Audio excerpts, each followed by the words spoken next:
Happy holidays and welcome to the Capital OTB TV 2018 year-end review. It's been a great year. We had fun, obviously, up at Saratoga, but we also made some trips on the road. That was a lot of fun as well. Over the course of this program, you will see a lot of our highlights recapped. Certainly the year started out very well as we talked to the winner of the Florida Derby, and we were on the road live from Gulfstream Park. Also the Florida Oaks, our friend Roddy Valente. All of that right here, Florida Derby visit.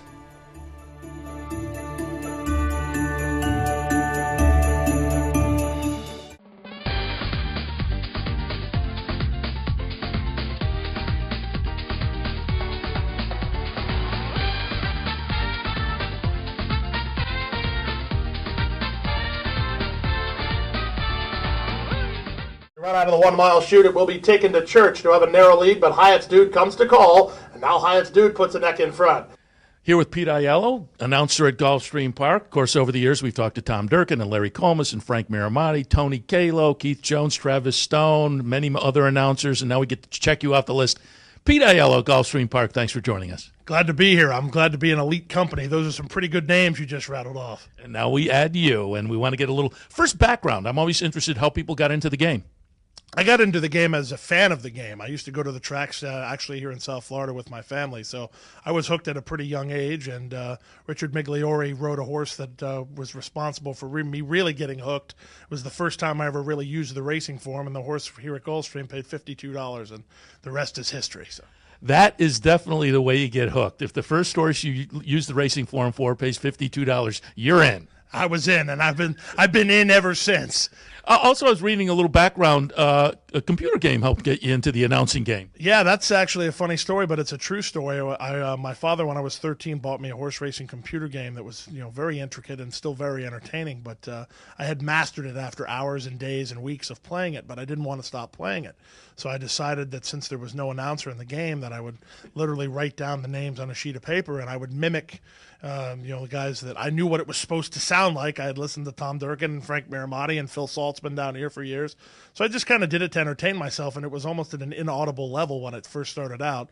And I guess presumably because subconsciously I got more confident, I got louder and louder and louder. Or maybe I just enjoyed it more, I don't know. But it ended up being, good practice kind of thing, even though it was just little pixely horses. But it helps you with the rhythm.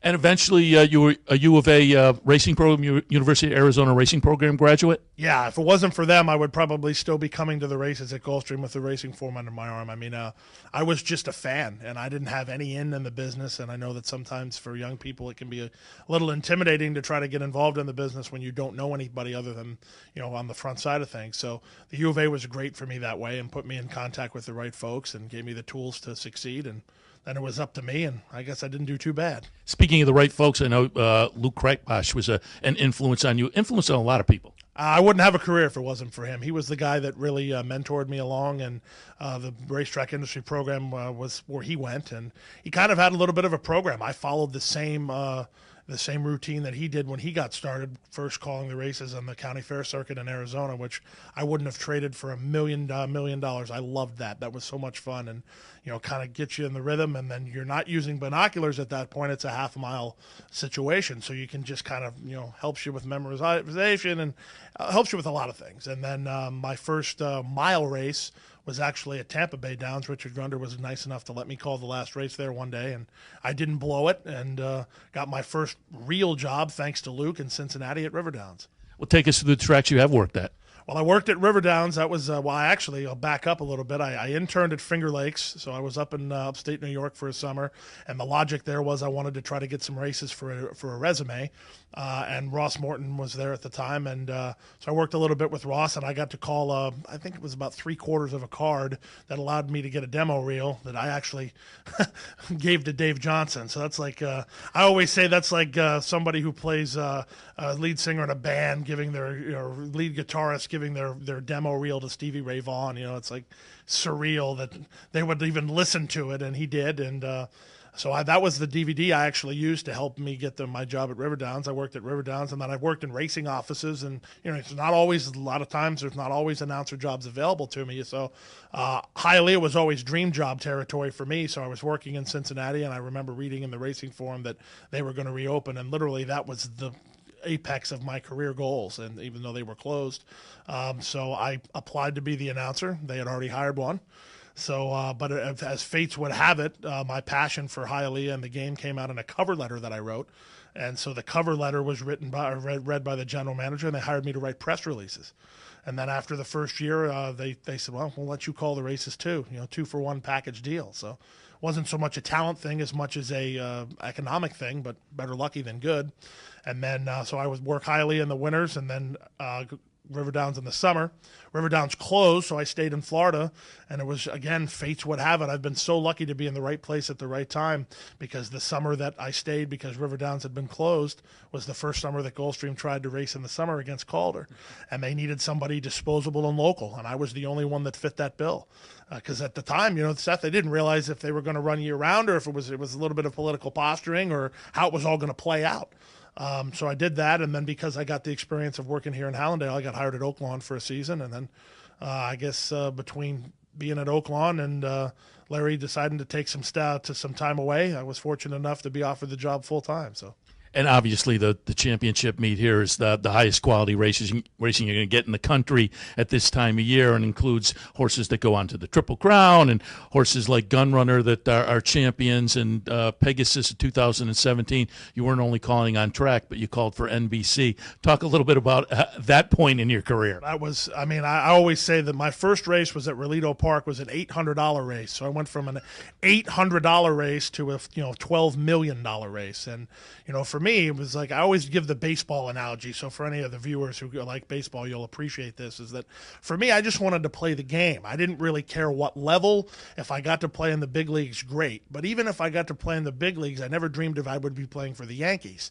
And that's really what Gulfstream is industry-wide. And, for me, it's even more surreal because I grew up 45 minutes from here. So if you had said to me in college, hey, you're going to be the announcer at Gulfstream, I'd say, well, that's nice of you to say, but no, that's not going to happen. It never seemed something that, was that your dream job? Well, no, not really, because it was not attainable in my mind. So it can't be a goal if you don't think it's attainable. So it was crazy. I was very emotional after the race, not messing it up, because, and I'll rat on myself, before the Pegasus, the only Grade 1 race I ever called was the Arkansas Derby, and I made a killer mistake where my mind and my mouth weren't in sync. I knew what I was looking at, but it wasn't articulated correctly.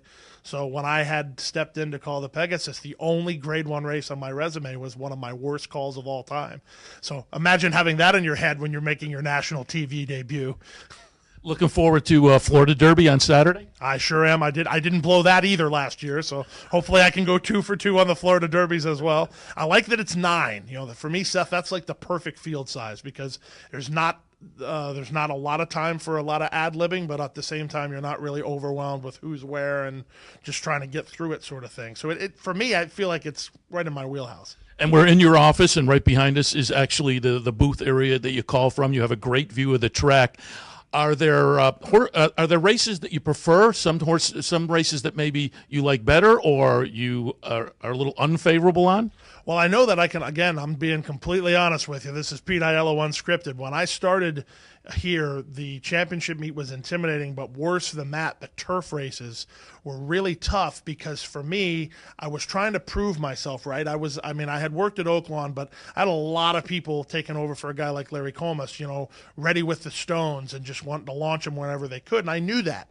So I was trying to do as good a job as I can. So I'm watching all of this action unfold around the far turn on our turf races, and I'm trying to articulate it all. And it took me about a month and a half into the meet where I just realized, listen, you can't say everything that's happening. Whether you see it or not, you can't say it. You're just making yourself sound like a fool. So for me, still big fields on the grass, not my favorite thing. And I'm sure if you talk to some other guys, they would say that's their absolute favorite thing. So. And I'll say, as a racing fan, you do a great job. I think you give every race kind of the right level of enthusiasm that it needs, and the close finishes and whatnot.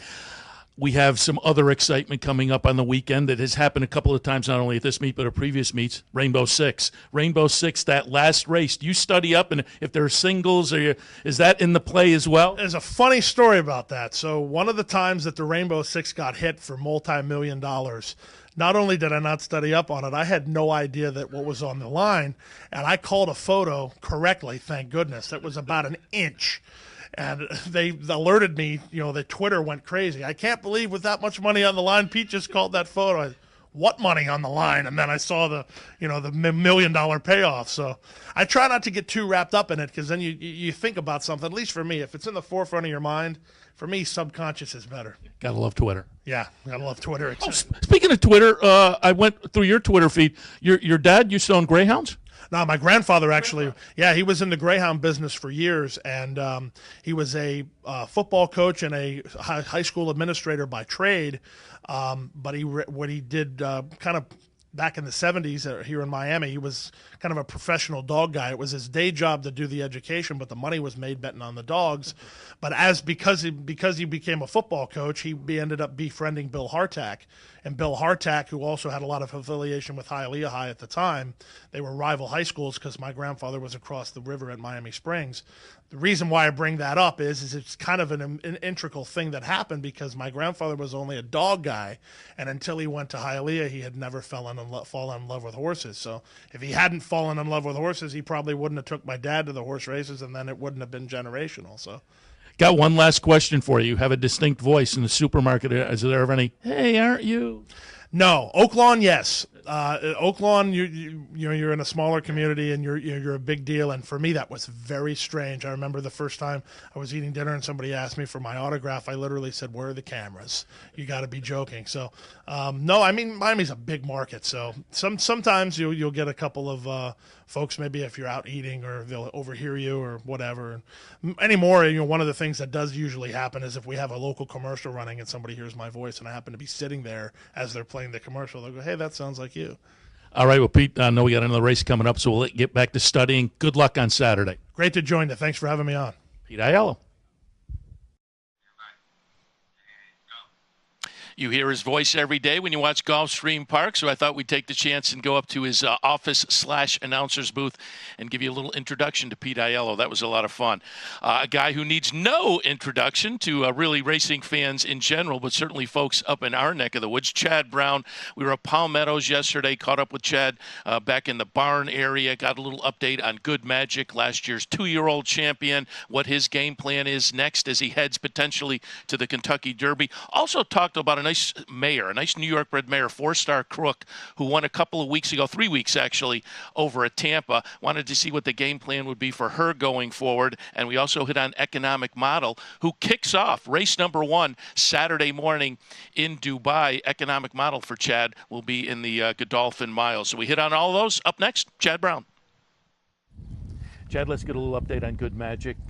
Came back in his seasonal debut after the 2-year-old championship season, 3rd in the Fountain of Youth. Really interested on your take on that race.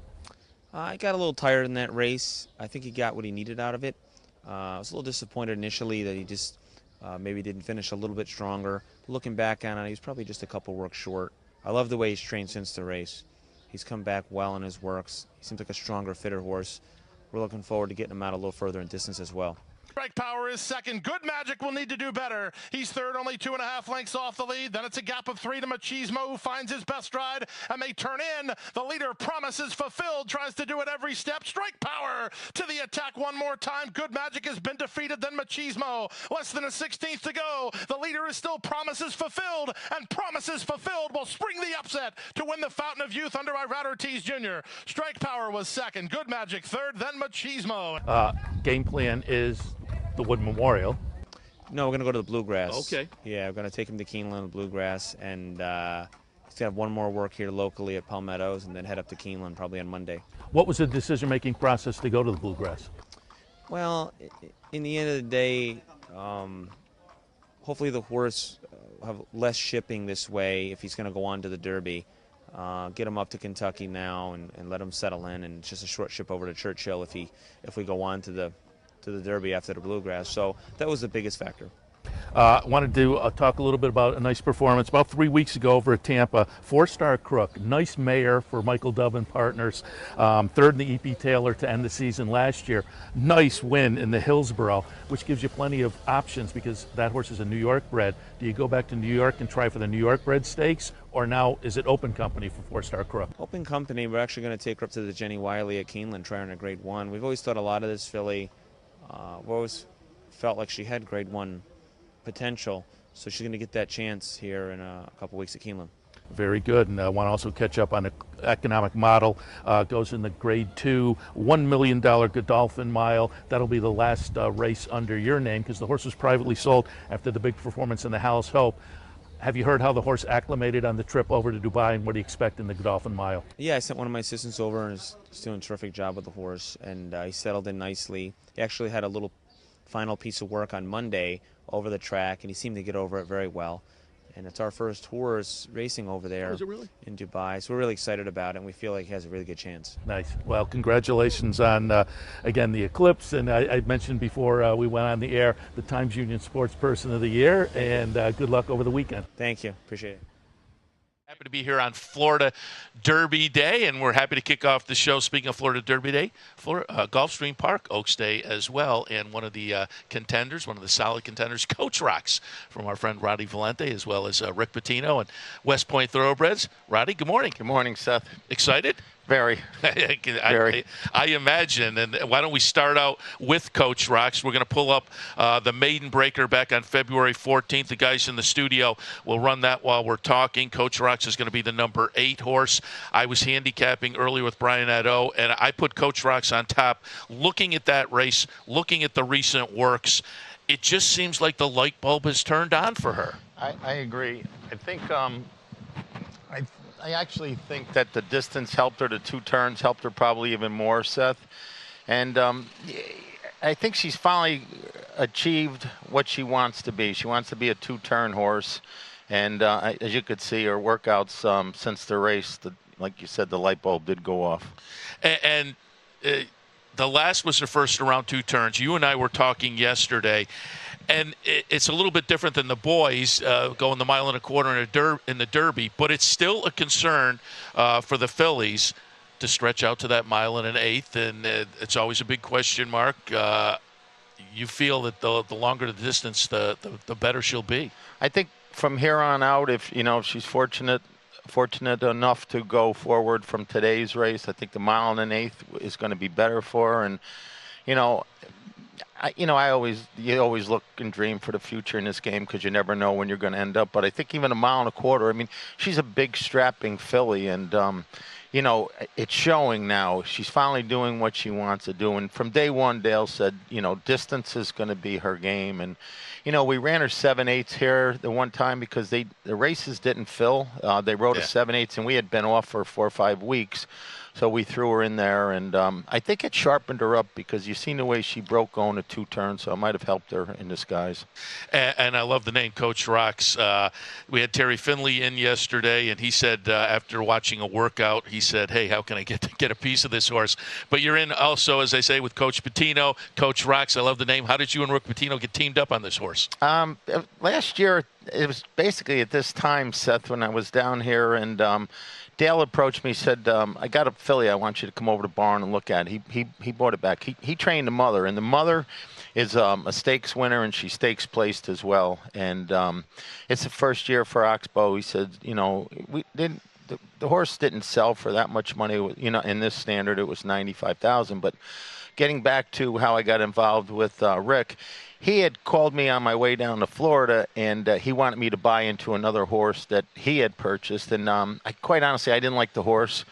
So I felt it was customary for me to go back and see if he wanted a piece. And I know he's got a good relationship with Dale. So he went over, looked at her, fell in love with her, and then we went 50-50. And then he sold a percentage of his half to West Point. So that's how Terry and his gang got involved, and we're glad to have him. Yeah, nice. It's going to be fun rooting for you guys this afternoon. We do the handicapping show, and always like to root for in any sport. It's fun to root for the home team, but in horse racing, you're the home team. A lot of afternoons when we're doing the handicapping show. So at Race Lake, the Gulfstream Park Oaks, wish you a lot of luck this afternoon. Thank you so much, Seth. Let's go and talk about some of your other entrants. You and I were talking a little bit before we went on the air. I want to get back. Stretches Stone, certainly a solid contender in the early part of the career, a couple of wins and 4 career starts. You were ambitious enough to move into the Wood last year. Didn't have the result you wanted and been off since, but I looked on Equibase and Stretches Stone. We're going to watch an allowance optional claiming performance from last February. Number 1A, Mr. Buff will win, but there's some bumping in the stretch. Number 9, Stretches Stone gets moved up again, 2 of his 4 career wins. But as I say, I looked in Equibase, he's working, and you told me Stretches Stone on the way back. Yeah, unfortunately, I think that bumping, he came out of it with a small chip, and we had to take it out. So then we got him close to the race. I think it was almost 6-7 months ago, and he had another on the other side. So he's a hard luck horse for us right now, to be truthful with you, Seth. Has certainly some talent, though. We'll see what happens on the way back. Another talented runner for you, and we're going to go back to the maiden special performance last November of Miss Hot Stones. She's going to be the number 13 in here. Nice career for her so far as well. 4 starts, a win, a couple of seconds, and a third. The third was in the 4th career start. It was the New York Stallion Series that came right after this maiden breaker.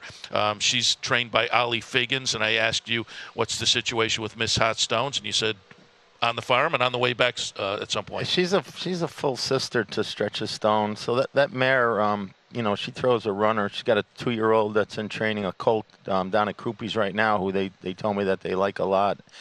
Now she'll be back in training in a month. She's down at Patty Hogan's. We just turned her out to freshen her up, and I just think she needed to mature a little bit. And you have a timetable at springtime? It should be in May 1st. She'll go back in. Yeah, her and Stoney Bennett. Have to ask, of course, Bustin' Stones has turned out to be quite a nice sire, as well as the nice career he had on the racetrack for you. Any homebreds headed to the track this spring, or any that were foaled at this early part of the year? Yeah, right now I've had 3 for this coming year, and there's I believe I have 6 down at Croupies that are 2-year-olds that should be ready early, because I sent him down early. Croupier always said, take advantage of it. He's precocious, and we'll get him ready. So they've been training well down there right now. And I've asked you this before. It's got to be kind of extra special. It's always fun to be in the winner's circle, regardless. But when you race the father and race potentially the mother as well, and now you have a homebred, that has to add something to it. Seth, it's funny, but even like yesterday, Tribeca ran with Gary Siaka, got beat, a nose at the wire. I mean, I watch all of his offsprings, like wherever they run. It's kind of like having a lot of children that you could follow playing sports, and I was always an advocate to watch kids playing sports, so it's nice having a stallion. Like I say, we do the handicapping show every day up there, and we're always the guy out on the set, while we're off the air and showing the races out on the set and in the control room. We always pay attention to the Bustin' Stones horses. We're always rooting for them as well. I appreciate that. I saw, speaking of the handicapping shows, the last couple of weeks, not more than 3 weeks ago, I saw you had claimed a horse down here. You're jumping in a little claiming game down in Florida? Yeah, I think I took a couple down here, but the one that I took that you're referring to, it was a Bustin' Stones, and she is going to run on the 8th of this April, I believe. The 8th, there's a race for her, so... And remind us again, we talked to you before about this, the claiming game. Is it you're looking and, hey, you then say to a trainer, what do you think of this horse, or let's jump in for this horse, or the trainer sees a horse and calls you and says, hey, pull up the replay. Let's how does it work? Now, it goes both ways. You know what I mean? I might be asleep, and, they'll bring one to me, or I'll find something and run it by them. And, they're at the track, so they get more information as far as soundness from horses. I have a business to run. I could watch replays and that type of thing, and do the pedigree, Seth. But I leave a lot of that up to the trainer as far as if they know that the horse is sound. I mean, they watch. They're there every morning watching horses work, and you see if one's got a problem or how they're training into the race. So it's basically a 50-50 split. And the claiming game also, you had some nice runners up at Finger Lakes, and that's one of the nice things. I know you've had runners out on the West Coast. That's one of the nice things about the East Coast. You have a number of different venues, and you can pick out and put horses where they probably belong. You said it best. You can classify, out west, your hands are tied where you could run out there, and we have many options here. And the one option for a New York breeder is, if you're not good enough to compete at the NYRA circuit, like as far as Belmont, Saratoga, Aqueduct, you have the Finger Lakes, and you're still getting your bonus money from the state. And, that keeps a lot of people, the breeders and the owners, in the game when you're getting that percentage back, every quarter. It's very helpful. You kind of alluded to it before, and it's worth mentioning for folks who maybe aren't familiar with the nuts and bolts of the game. If you have a horse like Bustin' Stones, a sire like Bustin' Stones, and the horses get sold, as the breeder, you still pick up some checks when those horses win. That's why I watched Tribeca run yesterday. I mean, I'm going to be live just because I stand the stallion for $6,000, and I have no vested interest in that horse. So, and that's the same thing when you breed him. You're getting your money on top of it, on top of your purse money. So, and then if you get an open company, you're even getting another 10% on it. So, it's I don't know. To me, I have some open horses, but I love the New York program. Even if I have to send a horse down to Kentucky to be bred, they're going to fall in New York for that reason. And that then is officially a New York bred. Yes. We actually, in partnership with Doc Alfred and Doc Belinsky, we have an American Pharaoh who we bred to and is foaled here, but I believe we're going to sell her in the sale, the select sale up at Saratoga. We have an Uncle Mo. So, the game's changing for me. We're mixing it up a little bit more right now and, playing that hand. And it's, to me, it's great to have a homebred because you take full advantage of it when you have a New York stallion. And now, of course, again, with horses like Coach Rocks, you're playing at the highest level of the game. But your first winner, who was your first winner? My first winner? Yeah.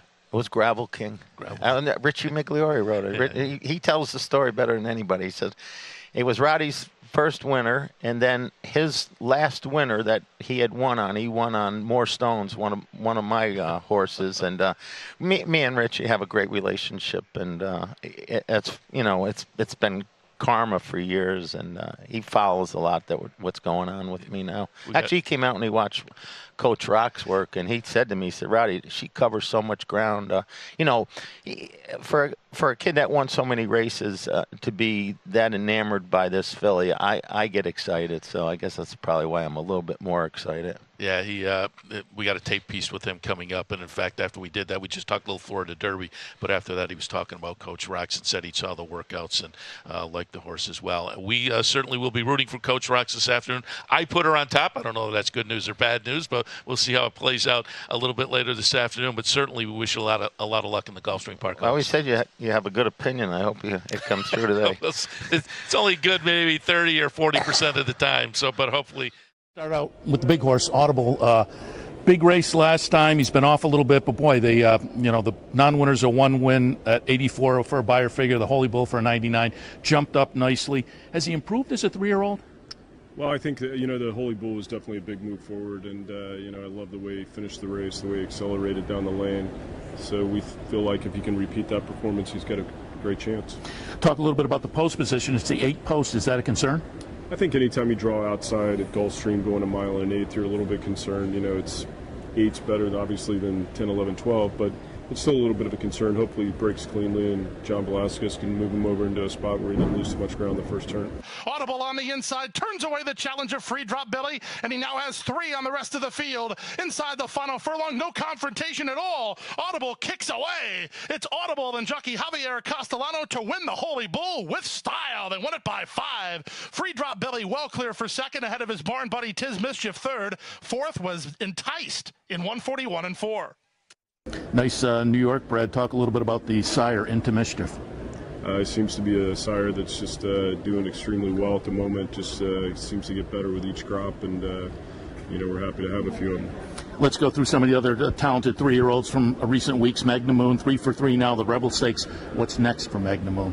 We're planning to go back for the Arkansas Derby. Seem to really like the track at Oaklawn, and that was kind of the schedule we'd laid out, so we're going to stick to it. Magnum Moon has taken over the lead. He's 2 lengths in front from Title Ready. Combatant splits horses. Solamini's got to go from there to the outside end. Higher Power and Magnum Moon comes to the 16th pole, and now he's 3 in front. Combatant and Solamini chase him to the wire. It is Magnum Moon, undefeated and a Rebel winner. Noble Indy, I want to get your take. Won the Louisiana Derby. I used him on top of the stretch. I thought he was going to be 5th. What did Johnny say when he got up? Boy, he would dug in the stretch and wouldn't let him go by. Came back again. Yeah, he fought hard. I was a little concerned turning up the backside. It looked like he was a little keen, a little eager, pulling Johnny a little more than I would have liked. I think the blinkers did the job a little too well at that point, but maybe down the lane when those horses came to him, you could see him again. He had time to re-rally and fight back, and it's rare that you see any horse fight back after they look like they're beaten, but much less a lightly raced 3-year-old. So you're happy with the equipment change? Yeah, I think we might make a little adjustment to the blinkers and trim them down a little bit, but I do think they had a positive effect. I want to get into just an update, some ideas on some of the other good 3-year-olds you have and what the game plan might be for them. Biblical 6th in the Remsen, but won a nice allowance race on March 4th. What's next for Biblical? We plan to take him to Oaklawn for the Northern Spur, which is an undercard stake, in the Arkansas Derby. He's a horse, that we feel like has more potential than we've seen so far. We think he's still developing, and I think distances down the road will suit him. So maybe he'll turn into a Belmont horse for us. And Maraud, kind of interesting because I looked at the Wood nominations. He was among the Wood nominations, but clearly he's a turf horse. Won the Palm Beach last time out. Dirt in his future, or you have a 3-year-old this time of year, you want to nominate and just keep the options open? We were keeping the options open and had talked about at some point trying him on the dirt. Right now we plan to go to Transylvania on opening day at Keeneland, and but at some point we might give him a try on the dirt. And finally, National Flag, a couple of wins and 4 career starts, won the allowance on the 2nd of March. Has yet to try 2 turns, but certainly looked good in that last race. What's the game plan for National Flag? Right now we're planning on going to the Lexington, stretching him out to a mile and a 16th. We feel like that's a kind of a middle ground, stretch him out, and hopefully he's a horse that'll develop into a good stake horse for us this summer. Good luck tomorrow with the Audible. Thank you. Always fun to visit Gulfstream Park. We appreciate their sponsorship during much of the year, and it's always fun to get down there in the wintertime, enjoy the nice weather and the very nice racing. But summertime, we head up north of the border, Queens Plate. We were also there for Woodbine Mile, but Queens Plate, like our visit to Gulfstream Park, we talked to the Florida Derby winner. We were also lucky enough when we visited Woodbine and Queens Plate to talk to the winner there of Wonder Godot, trainer Mark Casse.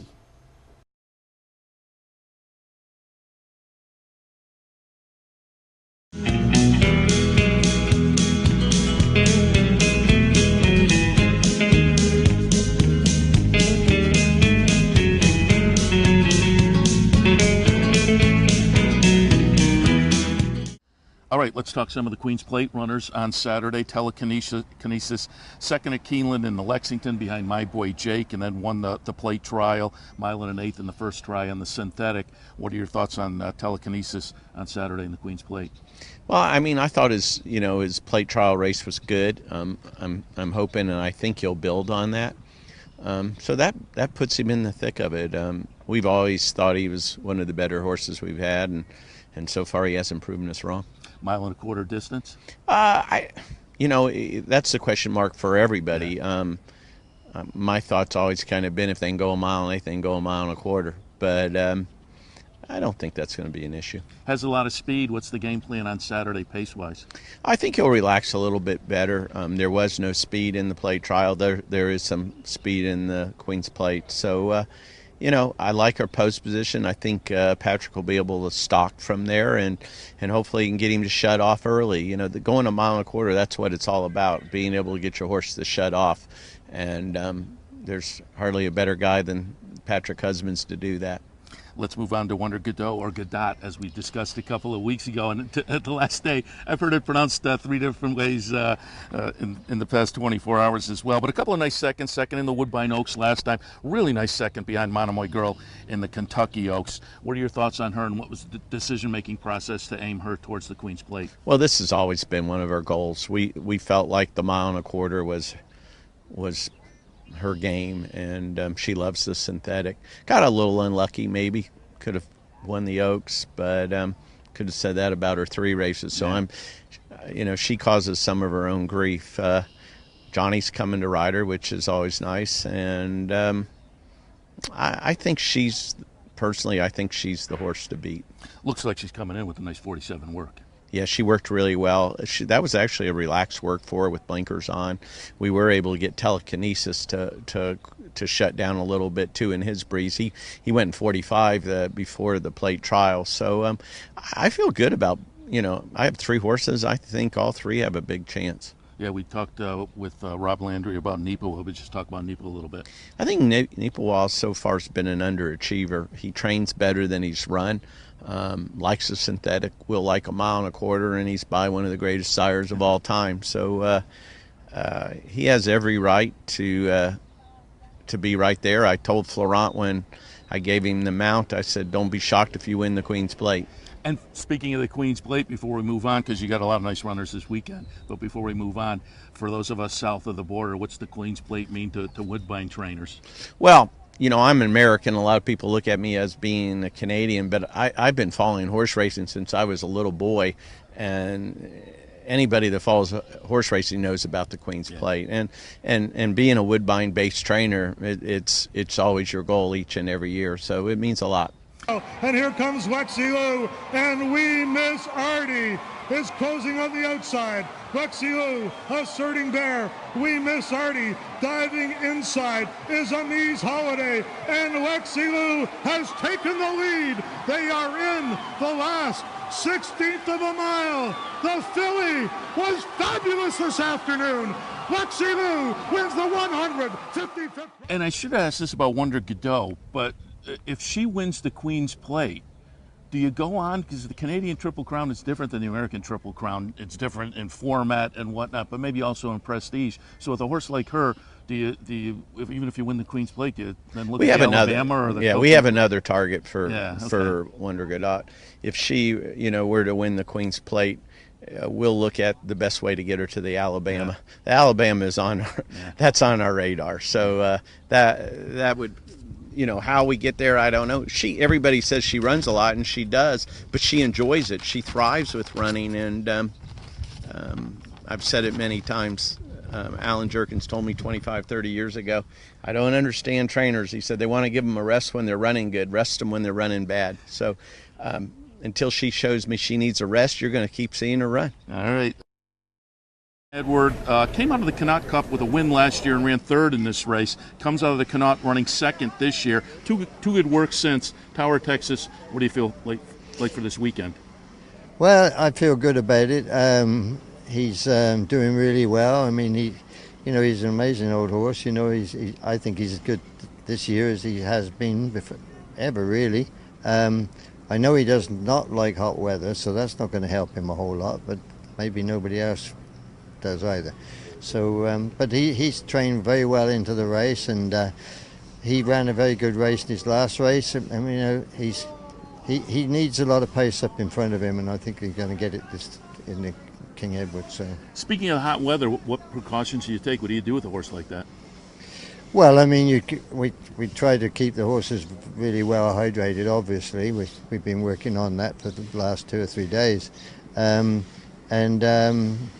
outside of that, once they get out on the track, there's nothing much you can do, I mean, in the paddock, we take a lot of ice water, and so, they step out on that track, it's another thing, right? But it'll be okay. Also, Shacky Matt, a little disappointing this year with the 3 starts so far this year, but returns to Woodbine after 3 starts at Gulfstream and last time at Churchill Downs. Working well, though. Your thoughts for Shacky Matt? Yeah, he's a funny horse. He's definitely a one-dimensional type horse. I kept arguing that he wasn't earlier on in his life, but I think he is, and he's kind of a frustrating horse because he's very, very well right now. He's been working very well, which he nearly always does anyway, and he just needs a race to go his way, I think, to be honest with you. So. I know you got at least one fan. We were eating dinner last night when we said we were up here for the horse race. He said, I had a guy come in a year or so ago and gave me a horse called Shacky Matt, and I played and we won. And so I said, well, he's back in again this weekend. So you got a waiter who's a little excited. Okay. Well, if he gets beaten up again, I better not go back to that restaurant. Yeah, well, if he wins, maybe a free steak though. I'll give you the location later. Also, have to ask, 7th race on Saturday, a maiden special. You have a nice firster. It's Vengeance. The number 4 in that 7th race by Curlin out of Tia, a full sibling to a horse called Tejana that won its first couple of career starts. So I think with Curlin on top and a dam who's produced some win early types, It's Vengeance looks like a really live first-time starter. Talk about It's Vengeance. Yeah, I think she is. I really, really like her. She's always been one of the better 2-year-olds I have. And the other one that she was working with most of her early works was a filly that won her first start here, and it looks like a really nice filly. So I think they're 2 nice fillies, and I really like her. Live in the first start? I think so. All right. Dance smartly. You have Saba. This is going to be the first U.S. start, last seen in France in September, but working at Woodbine for a while. What to expect from Saba? I don't really know, to be honest with you. I mean, I inherited that filly, a few months ago now, and I really like her a lot. I had her entered in an allowance race, and she kicked the wall the day before and stung herself quite badly, and so I had to, obviously couldn't run in there. And we sort of were looking at this race, and the people that own her, black type of any type is going to be very advantageous to them. And so, I mean, she'd been working really, really well. And I said, it's maybe it's a bit ambitious, but we're going to give it a go anyway, because I have nowhere else to run her for a little bit. So. As I mentioned at the top of the program, it's great to get on the road and do our road trips. Hopefully you appreciate those when we're Gulfstream and Woodbine, downstate at Aqueduct and Belmont. But the highlight of our year, obviously, our backstretch productions from Saratoga. And Saratoga this year, one of the highlights was clearly the New York breds and how well they did. Diversify, Mind Your Biscuits, the good performance by the New York breds at the Fasig-Tipton yearling sale, and we had a chance to talk with a lot of those major participants, New York breds and beyond, when we were at Saratoga.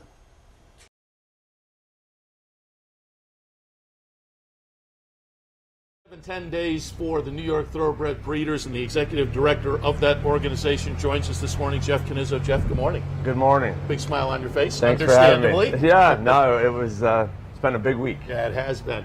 Before we get to the specifics, you guys have a great website, and I think we have the address will come up on the screen, nytbreeders.org. I know Sarah Mace does a great job keeping up with the results and those kind of things, so you can follow the news and find out Thoroughbred Breeders program up here. But just from your perspective, give us the purview and the mission of the New York Thoroughbred Breeders. So we're the trade association for the breeders here in the state of New York. We serve 2 true purposes, one being advocacy, so lobbying and fighting for the rights and regulations for breeding here in the state of New York and agribusiness.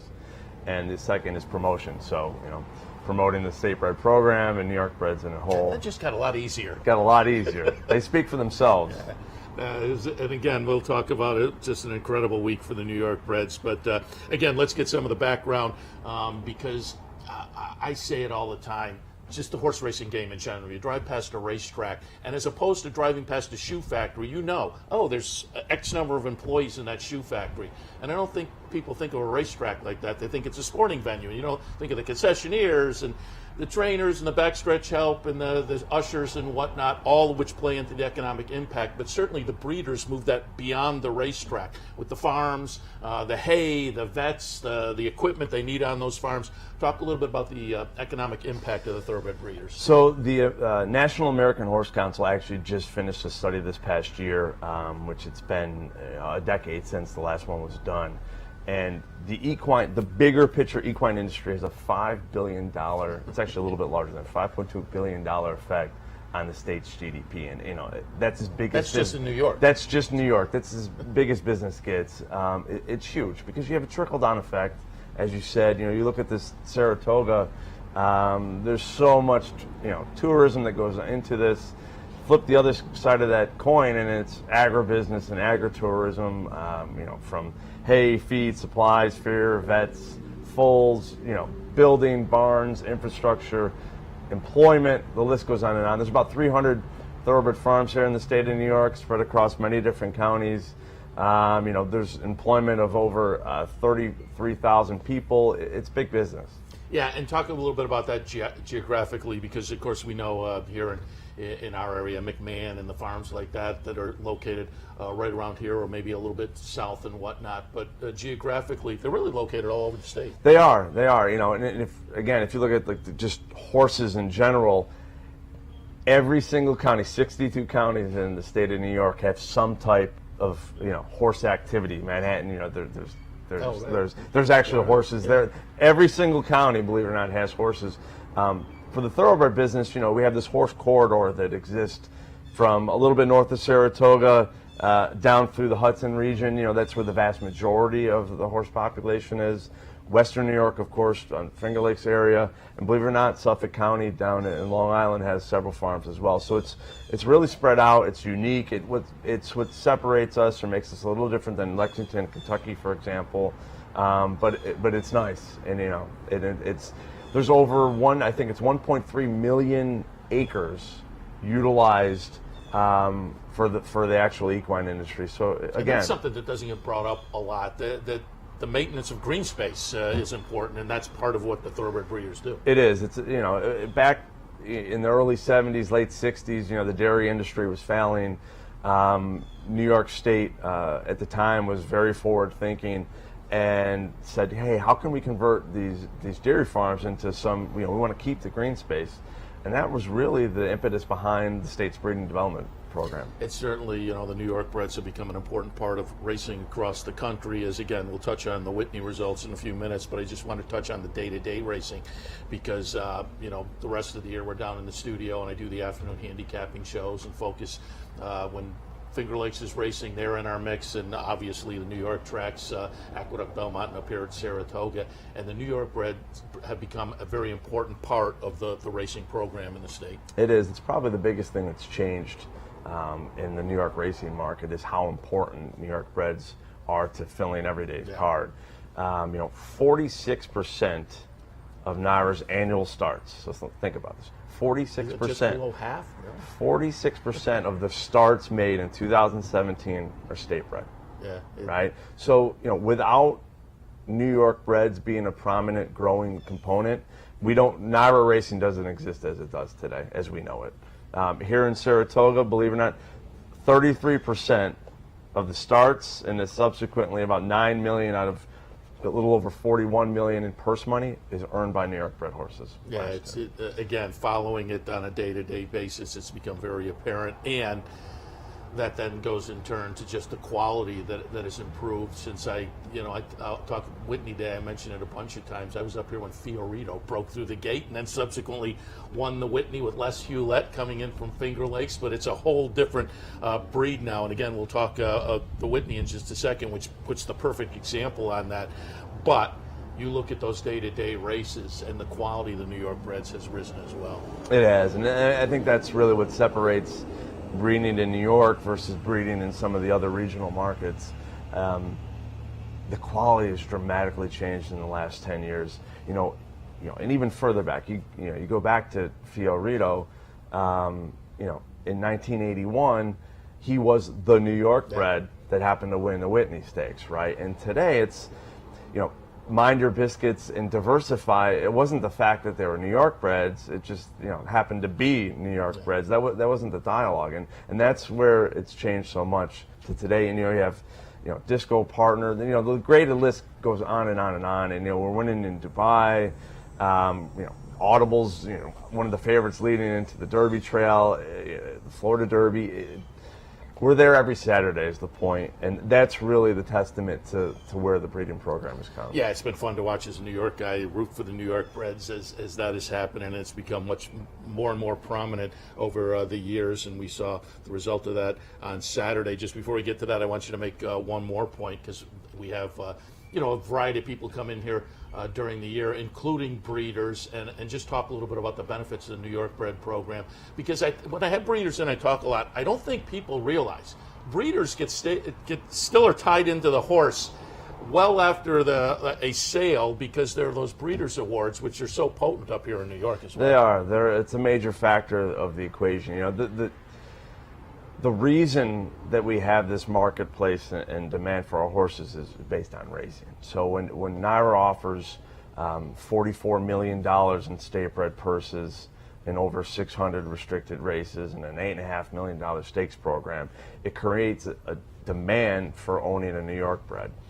Subsequently, you have breeders that are trying to supply horses into that. And the other side of the equation is the Breeders' Awards program, where as a breeder, if you're breeding a quality horse that can compete, at the NYRA level and even obviously at Finger Lakes as well, they're essentially earning an annuity for the life of that horse. Every time he finishes 1, 2, 3, hits the board in any race here in the state of New York, they're getting a certain percentage. If it's New York side, it's 30% for a win. If it's out-of-state side, it's half of that, 15%. But they're getting that annuity every single time that he happens to win. And it's without any bills, without any jocks fees, trainers fees. They're just collecting on that, and it's a major component of the reason that New York Breds in New York is doing so well. Yeah, as I say, I think a lot of folks don't realize that the breeders are still tied in and they kind of rooting their horses down the stretch, even when somebody else is owning and training. All right, let's get to the weekend and go back to the Whitney, because again, for the New York bred program, the New York bred thoroughbred breeders, this just had to be a phenomenal afternoon, because not only do you have the two favorites in the Grade 1 Whitney, but they live up to the favoritism, running 1-2 down the stretch, and this was a second monster performance by Diversify, and I thought stretching out a very good twice over in Dubai as a New York bred, and to have them run 1-2 in a prestigious Grade 1 like this, you guys had to be over the moon. They spoke for themselves, and it's. I'll go back to my earlier comment. In 1981 with Fiorito, it was, he was an anomaly, right? In 2003, Funnyside was an anomaly. Here we are today, and they're the 1-2 choices in the Whitney. The Whitney we're talking about. And it's a really big deal, and it's all based on the fact that they've been performing at graded level and Group 1 level competition now for multiple years. The list goes down from there, but again, it's a testament of where we are today, and those are the top two. Literally, they've been the top two New York breds for the last few years and competing against each other for our divisional championships that we award, and to see them come head in head and face each other was pretty neat. Yeah, top of the stretch. Mind Your Biscuits was starting to make that Dubai move, but Diversify, just being a quality speed horse, had a little too much left, but it was a lot of fun to watch, and it would have been hard to think in those Fiorito days of a New York bred with $4 million in the bank. It is. It's and they're both New York sired as well. Both of this posse stood here in the state of New York. Bellamy Road stands here in New York State. So it's an all-around very good story. Yeah, as I say, a big weekend with the two horses running 1-2 in the Whitney. But then it continued on Monday night, and I want you to talk a little bit about that, because, again, the New York breeders have to be smiling. We're going to have a shot of the catalog page, hip number 52, which went on Monday night. And Bob Baffert dips in for $1 million, American Pharaoh, out of a dam called Party Silks. That makes this one a sibling to Upstart, who folks will remember. But down at the bottom of the page, you got to love it, registered New York bred. Yeah, I know. Bob's joke was he didn't know it actually was a New York bred. I find that hard to believe. Yeah, I think it clearly was a joke. But he, So he's pointing firmly for the Mike Lee. That's Mike Lee, the New York Derby, exactly, the Albany. Exactly. No, here's $1 million yearling, modern day record for a yearling price. For a New York bred, sells it, the most boutique sale for yearlings, and is the second highest priced horse to go through the ring. Half brother to Upstart, Miss Joanne Nielsen, who bred the horse from Sunnyfield Farm, has long been a part of the New York breeding scene, and her late husband. They're a major part of, she's on our board of directors, she's a major part, and her husband was a major part of the organization, people that really changed, the landscape here, and so it's Has to great be to see a thrilling for that, testament yeah. to this is an example of that. She has an American Pharaoh, New York bred, from a strong female family that's all New York bred related, so it's kind of within itself. It's a big deal. It's a very, very big deal. It's certainly Monday night with $1 million. And that puts this horse in select company. I think there were 5 7-figure horses overall. So for a New York bred to be there. And explain a little bit, because you kind of alluded to this a little bit as well when you said they came from New York sires. This one is American Pharaoh. So I'm assuming was sired down in Kentucky and then comes back, and that's part of the New York bred program. You can take your mare out of state, but then they have requirements to come back to be a New York bred as far as foaling and whatnot. Correct. So it's based on residency, the mare's residency. So essentially the easiest way to look at it is that if she does the proper time here in the state of New York, 9 months or so, based on a few other rules of when she's foaled and where she's conceived, and does the time here, it becomes a resident. She can come and go as she wishes. It's an open program. It's a major reason that the quality of our horses have improved for sure, and people are taking advantage of that. It's the reason we're growing is that we're attracting people from all over the world, right? We're in a shrinking industry. We're in a shrinking pool of people involved in this. So having this open program is one of the benefits here to New York, because now, because it's so lucrative, people from Kentucky and around the world are like, well, I'm going to have some New York bred foals as long as we follow these rules and guidelines, and this is an example of that. I will verify, for people who don't follow the game as closely as I'm required to from this job over the past few years or going back a decade or whatever, you look at the prominent owners in the game, they want New York breds because the program's so lucrative that you can't sit on the sidelines. Right. So and here in New York, without having a New York bred in your stable, it'd be very difficult. I mentioned 46% of the starts. It'd be very difficult, from an entry standpoint, not to. And that's really what's changed, is that if you're owning and racing in New York, you're going to have a few in order to be attending the races. Yeah, exactly. Just wanted to touch on, because I mentioned this also, I mentioned the Mike Lee and the New York Derby and the Albany. Used to be the Big Apple Triple, but still prominent races. Doesn't have the title around it anymore, but still prominent races for 3-year-olds. And I wanted to go back a few weeks ago, because with this meet going, we didn't have a chance to look at the New York Derby. Number 2, Seafoam. The folks at home will be watching the replay. For Christophe Clement comes in and gets the victory. Training up here now, so I expect Seafoam will go in that Albany coming up on the 24th of this month. And I pulled up the stakes here at Saratoga for the New York breds, and I have a nice full page of 6-figure dollar amount stakes, of which the Albany will be $250,000. And I looked, the Albany last year, Twisted Tom, very good. 2 years ago, hit it once more for Bill Parcells. And going back to 2012, Willie Beeman, who 3 days later won the Grade 1 King's Bishop. That's exactly right. Dutch Rub. Yeah. This is, we have these showcase days where they're $1 million days of just New York bred stakes. There's one at Belmont in May. You have Showcase Day here in Saratoga that occurs on the 24th. And then there's the Empire Showcase back at Belmont in October. And, a lot of other states will talk about, they're $1 million day. Well, we have 3 of them. Yeah. And, we're looking forward to the Albany. It's definitely, with Twisted Tom, who's champion 3-year-old last year that came out of that race. It sets up the 3-year-old division nicely, and it should be a really good field. Yeah, you go down that list of Albany winners, and there's some fun names for 3-year-old division overall, much less New York breds. Jeff, before we let you go, just want to tout what is likely to be another big weekend coming up. And if folks want to get into this New York bred program, no better place to do it than a block and a half up the street, Fasig-Tipton Pavilion, Saturday and Sunday, the New York bred sale. That's right. So this Saturday and Sunday is our sale, the New York bred sale at Fasig-Tipton here in Saratoga. Both evenings. There's going to be about 326 or so horses cataloged that'll go through the ring. And I'm thinking after Monday and Tuesday, you guys are optimistic. This sale itself is the best, literally one of the best sales in the world in terms of horse quality and sales performance. And average earnings per horse that comes out of the sale, which a lot of the times is lost in the shuffle. But so basically, the sales price is roughly a $90,000 average for New York bred horses, that average continues to grow year after year after year, and there's absolutely no reason not to think it will again, which is remarkable. It's the top 18% of our foal crop that make it into that sale. It's about 1,700 foals, like I said, 300 and a quarter or so are actually cataloged. So it's the upper echelon of New York bred horses, and there's a huge market for them. And Mind Your Biscuits came out of the sale, correct? He did.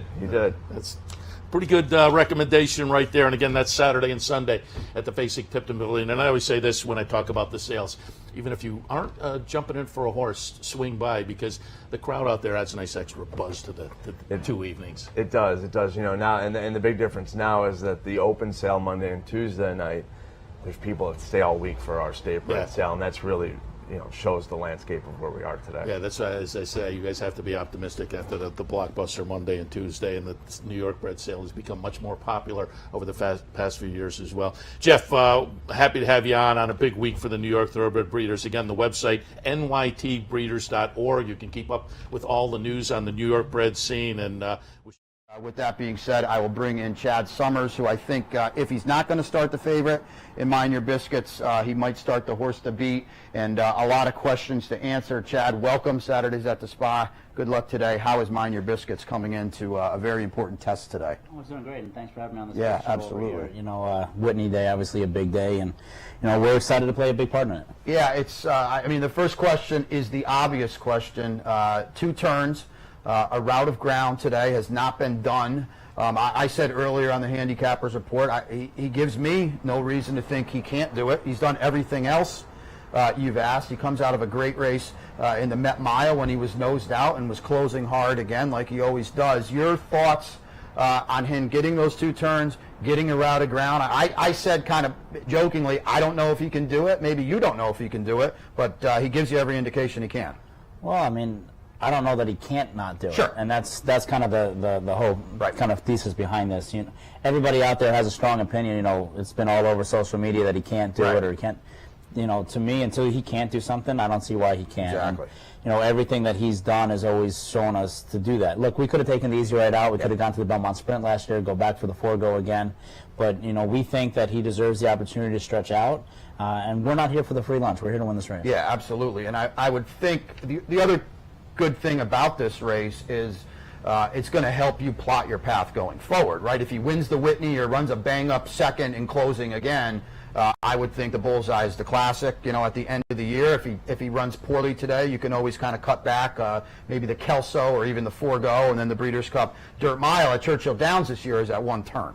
Well, I mean, I think there's a lot of things to consider. Obviously, you know, the Breeders' Cup is our big goal. Sure. You know, you circle that date on the calendar every year, and you know what this race would do would open up another avenue. So we have the Sprint, which we run 2nd and 3rd the last 2 years. We have the Dirt Mile, and maybe this opens up a window to the Classic, and really what would be the weakest of the 3 divisions right now. You know, the Sprint looking pretty strong, Yes. Imperial Hand, XY Jet, horses like that. The Dirt Mile, maybe Catalina Cruiser curls up in there, beat Jersey. Right. So right now the Classic is the one really with the question marks. You know, Accelerate obviously on the West Coast, but otherwise wide open division. The 3-year-olds haven't really impressed me yet to date.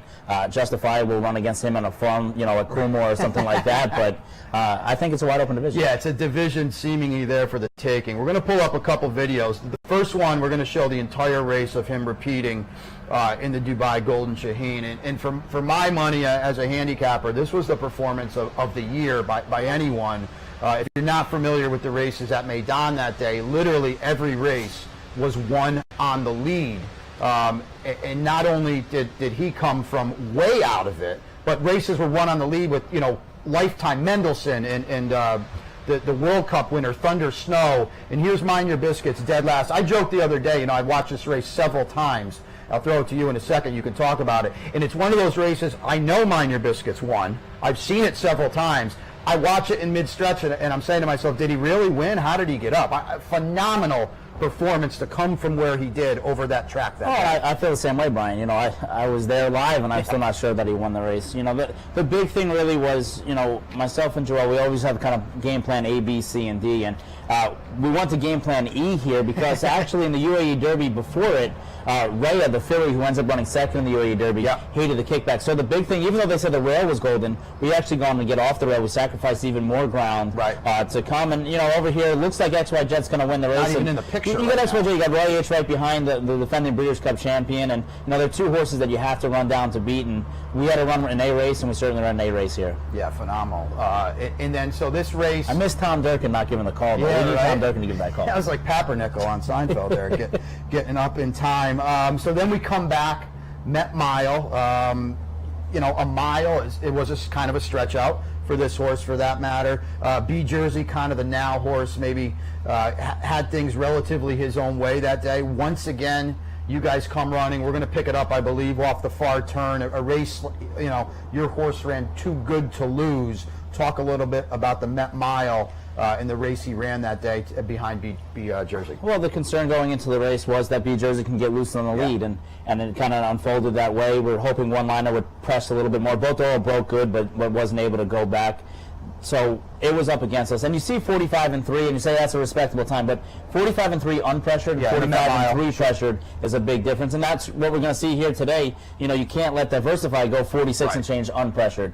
So, a lot of our strategy is going to depend on what happens, after the first half mile as far as the rest of the race is concerned. And we're coming here. We're coming with every run. The only thing here is B Jersey, once he sees us, he kind of re-engaged a little bit. Ricardo Santana, great ride, having a great meet here. Yeah, he is. And, just able to hold us off. 3 jumps past the wire, we're in front.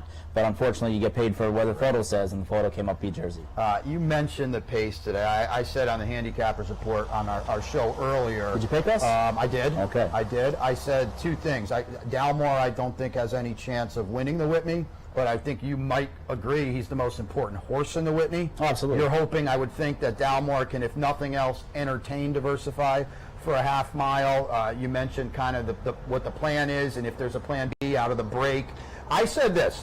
Now, the fact that you guys are stretching out from one turn, from 6 furlong, 7 races, mile races, in theory, you should be closer today because you've been stalking, closing into, hot paces.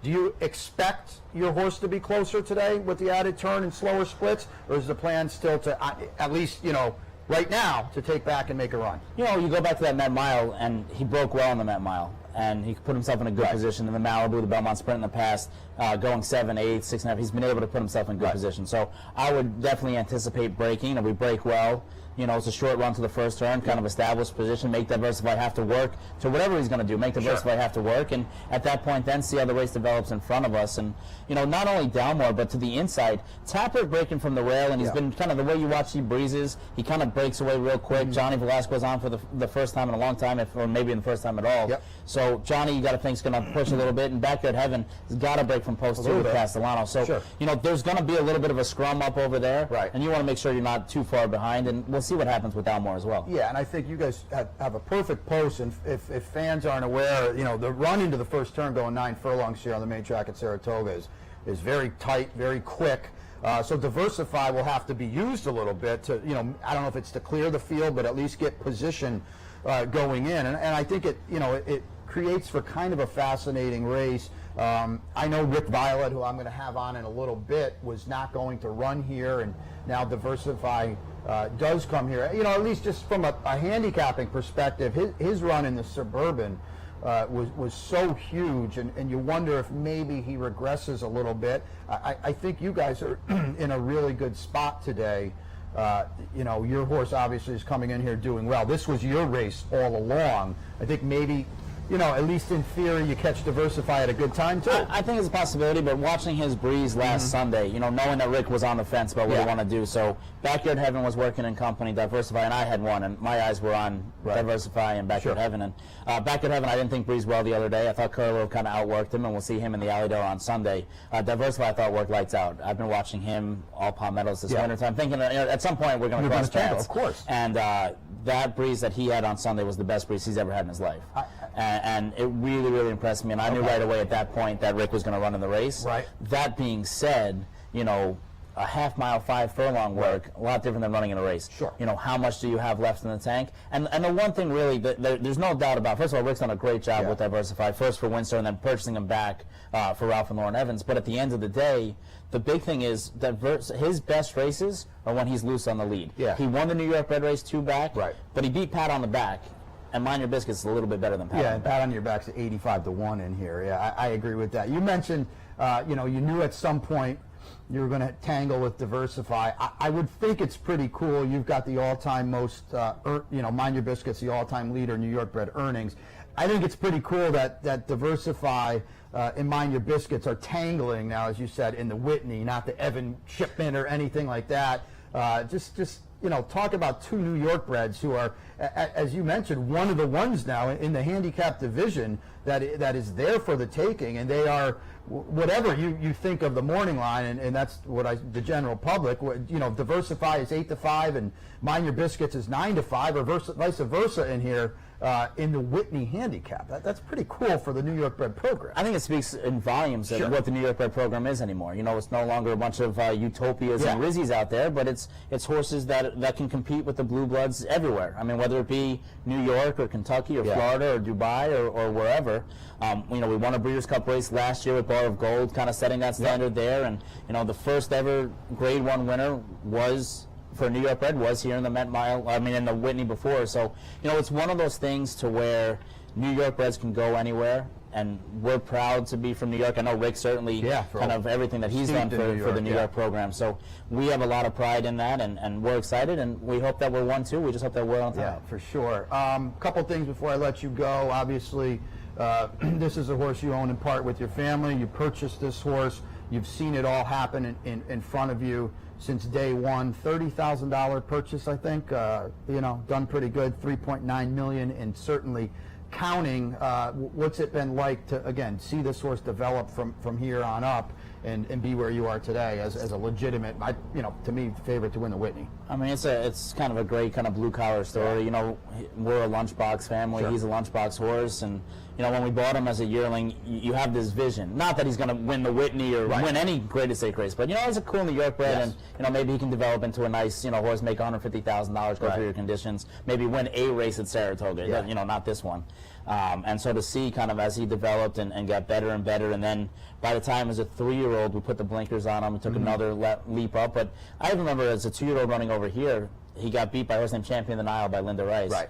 And that was an $800,000 purchase. And I mean, that was the fastest 2-year-old race of the meet, faster than any of the open company races. So we always felt like he was a nice horse, but he just continued to get better and better. And the progression that he's done it, and the fact that he's traveled around the world 2 years in a row and has remained, super sound is a testament to my staff and the great job that they've done kind of taking care of him as well. And the other thing too is he's run 2 huge races coming out of Dubai, and that's not something you see.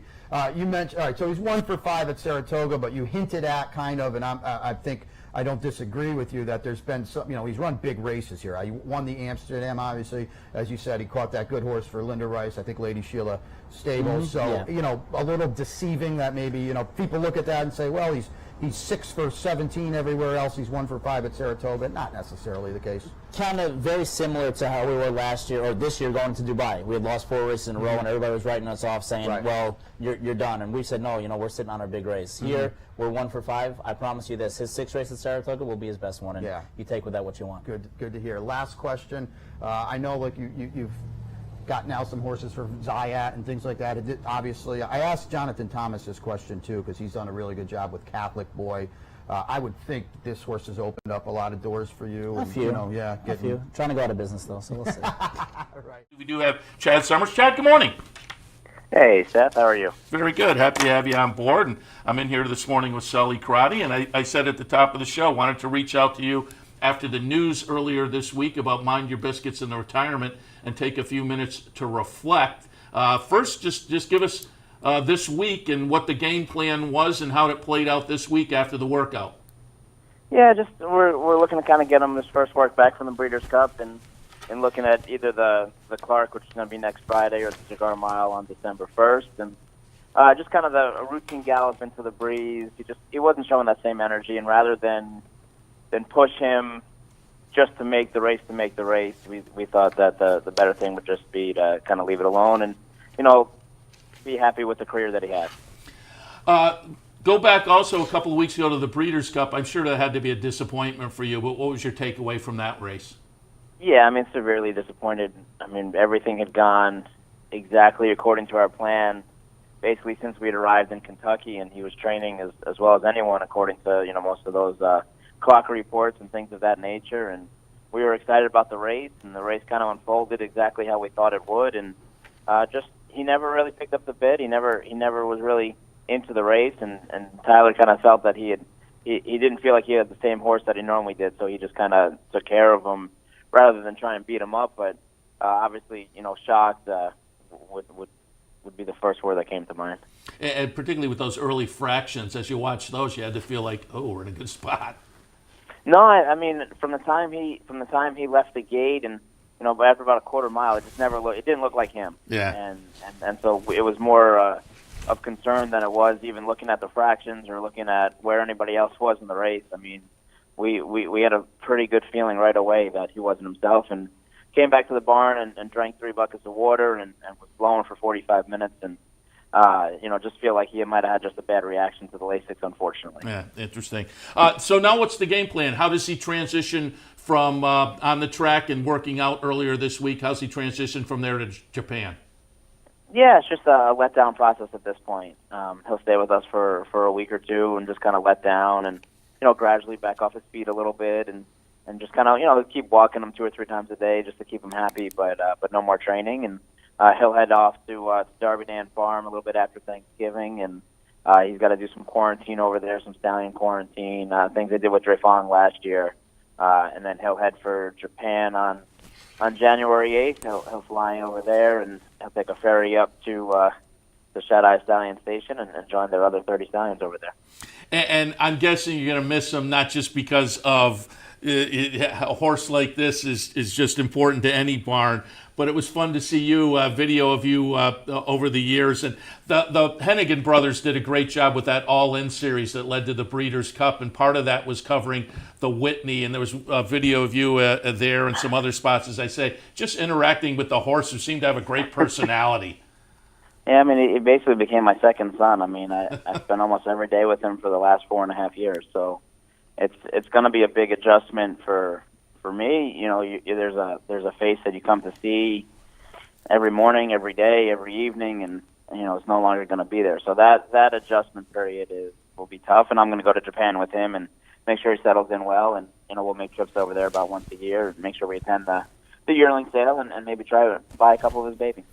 Very nice. And I pulled up some video from the internet yesterday. This goes back to the Keeneland January sale of 2014, and Mind Your Biscuit sells for $47,000. Now, this wasn't the sale to you guys. I guess you guys, it was a subsequent sale where the horse didn't go through the ring at the reserve price. Explain how the horse transitioned from the sale at this January Keeneland of 2014 to get into your barn.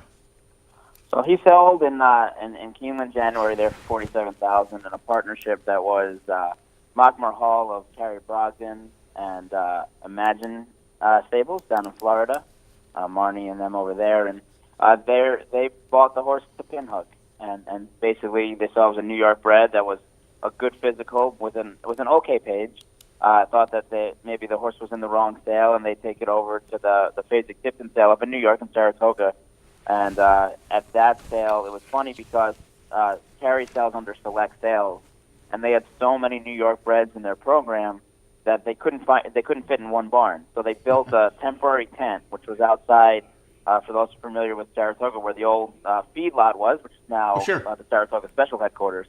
But they built a temporary barn, and you couldn't really see their horses get a good walk. And thankfully, that worked out for us because we liked the horse, but weren't really sure. And when we saw him in the back ring, he had a huge walk and a great presence on him. But it was kind of late in the game, so we just watched that he didn't sell for the $47,000. At that point, me, my dad, and my brother, along with Susie Montaigne, bought out Imagine's half of the horse, and we're like, all right, well, we know why we feel he didn't sell at the yearling sale here. Let's take him to the 2-year-old sale to Pinhook him. And that was the original plan, was to take him to the OBS April sale and see if he would sell for a good profit. And fortunately, he RNA'd for that same $47,000 again. It's funny the way things work out in life. And talk a little bit about then transitioning. You go to the racetrack, and when do you and Dad and your brother kind of realize, oh, we have something really special here? I kind of thought it the first time I went down to the farm to watch him train. We had him doing it off the track that would end up winning the Grade 1 Mother Goose later on, and a few others. And I mean, right away, he kind of stood out on the farm, and we loved him. And The week before the sale, the 2-year-old sale, he actually prepped Breeze and he went in 10 flat. He saw another horse in front of him and he ran him down. Fortunately, it was kind of buried late in the day, and he worked 10-3 on the actual sale that everybody sees him work at. But we always thought he had a lot of talent. And the funny story was, I didn't know who I was going to give to train him at first. So actually, Joe Sharp was his first trainer in principle. But Joe wanted to train him in Kentucky at the Churchill Downs Training Center, and we wanted him up in New York. So we ended up just moving him to Roderick Rodriguez, who had most of my other horses at that time, and we had him in Calder for a little while, and then we brought him up to Saratoga, and the rest is history. Yeah, and folks may not realize that, but you weren't the trainer at the beginning. You got your trainer's license kind of the middle of his career, I guess, and had the 2 trips over to Dubai and a little bit earlier, and maybe the guys can pull it up again. We showed the Golden Shaheen from this year, and to have a horse like this who takes you to those international venues and then to run the way he did. Talk a little bit about, because we've talked about it this weekend with the announcement of the retirement. Brian Nadeau and I were on the Handicappers Report yesterday and said, you can watch the replay of this race 5 or 6 times, and you still don't think he's going to get up there. Talk about your reaction, the Golden Shaheen this year as they came down the stretch. Yeah, until you get the check 45 days after the race, I wasn't sure he won either, to be honest with you. So it's one of those things where he was training well going into the race, and we watched the earlier races on the card, and the Galopin Mile had gone to heavy metal, and he was kind of right on the lead and was much the best. And then the Arabian race was one close to the pace, and then we watched Mendelssohn. And at the time, obviously, we knew who Mendelssohn was, but as a turf horse, and he kind of made the lead. And there was a filly Rhea that would end up with Bob Baffert later on, and she's on the inside in second. And the fact that, she was dreadful that day, and she still managed to hold second. That's when we really got concerned that there was really going to be a speed-biased track. And so we kind of changed the strategy. We had post 1, which had been well for most of the meet, but we didn't like the fact that the kickback was no good, and we knew XY Jet, who was breaking to our outside, was going to be faster than us. So we just kind of broke and made XY Jet kind of hustle, and then we got outside, giving up a lot of space as well. And we're coming with that kick, and at the time it looks like at best we're going to finish 3rd, and then maybe about 70 yards to go we're going to finish 2nd, and that's good because we'll beat Roy H, and that's we really want to beat Roy H, and if Navarro wins, we're happy for him. And then all of a sudden the wire comes, and I didn't really realize we won, I think, until I saw Scott Hazelton's face, and Scott was there working the world feed, and his jaw just kind of dropped, and he's looking at me like he can't believe what he just saw with his own eyes, and I can't believe it either. And we were very, very happy. But he's a horse that loves what he does, and that was maybe the most exciting finish of all of 2018, and it's backed up through the rest of the year. Obviously, XY Jet did what he did, coming back to Calder and winning the Smile Stakes, and Roy H ends up winning the Breeders' Cup Sprint. So, from top to bottom, it ended up being a really, really good field. Jordan Sport we'll see later this year, and Matera Sky from Japan, he ended up winning another 3 or 4 races. So it was a very, very competitive race. Yeah, it was just amazing. And again, you can watch it 5 or 6 times, and you still jaw-dropping is a great description of it. Let's watch a couple other races and get some comments from this year, and go back to the Whitney. And again, the Hennigan brothers did a great job with that All-In series and captured what was just a fluky day. For folks who don't remember, there was a weather delay, and the horses had already been saddled up and had to walk around in the paddock, and there was interviews being done with you and connections of other horses to fill time and whatnot, and then went to the track, and now you have an off track, and Diversify just went out and did what Diversify does. But Mind Your Biscuits, the number 4 horse, makes a nice run, and on the turn you think, oh, he's going to get there, and then you think he may get swallowed up. But this was a pretty gutsy performance because he does not give up and holds on to run second in a try at 2 turns that was really a test for you guys. Give us your feelings as you watch the stretch run of the Whitney this year. Whitney, just a crazy day, an absolutely bonkers day. And you talk about the Hennigan brothers. It'd be funny if they released the bloopers version or the version that they don't show, because I was mic'd the whole time in the paddock, and some of those conversations probably weren't made for Facebook. But you see rain delays happen in other sports. You don't really see them happen in horse racing, and not of the 43-minute variety. So, he's not a horse that really loves the paddock in the first place. We think that didn't help him that much. And the way the track was playing that day, come from behinders were great the whole day. We were so excited about the race, and then they go and they steal the track. And I walked the track while we're waiting for them to come back on the track, and it had rained so much that they steal the track twice in that 43 minutes in, and there's still about a half inch of rain on top of the seal. And so if you watch the replay of the race and you see the stretch there, all the horses, even Diversify, who was as brilliant as he was, they're struggling at the end of the race. The outside, like the sixth path, is really where you want to be. And Manny Franco, to his credit, kind of found that with Discreet Lover. And, finally Joel kind of angled out. And that's when we were able to kind of fight back and gain a little traction and hold on to second. Discreet Lover would come back and win the Jockey Cup Gold Cup. And to me, I think it just kind of signifies the embodiment of what he was. He was a fighter. And there's only one horse ever in any race he's ever run in, outside, of course, the Breeders' Cup Classic and the Forgo, that ever passed him from the stretch on, and that was after the wire, and it was start by second in the Malibu. Otherwise, no horse has ever passed him in the stretch in any one of his races besides those other two. Yeah, that's a great point about Discreet Lover. Came back and won the stake down in New York and impressed there. And finally, want to take a look at the Lucas Classic because, again, coming out of the Whitney, there were still question marks, obviously, about the two turns, but you went down to Churchill, wanted to get a race over the track leading into the Breeders' Cup, and the Lucas Classic, September 29th. Mind Your Biscuits is going to be the number 6 horse here. And finally and firmly answers the two-turn question, winning by a chart margin of just under 5 lengths. Your impressions here of this race? That we were finally right. Just a little vindication. I mean, it always felt like, there's a lot of people on social media that apparently they're all Charlie Whittingham's brothers, sisters, and everything else. Yeah, but you nailed it. We've always thought that he can go 2 turns, and even if you look at the Breeders' Cup Classic, he would have got beat for 35 that day. It didn't matter that we ran the Classic instead of the mile of the sprint. He just wasn't himself. But to me, that Lucas Classic was the signature win, even though it's a Grade 3.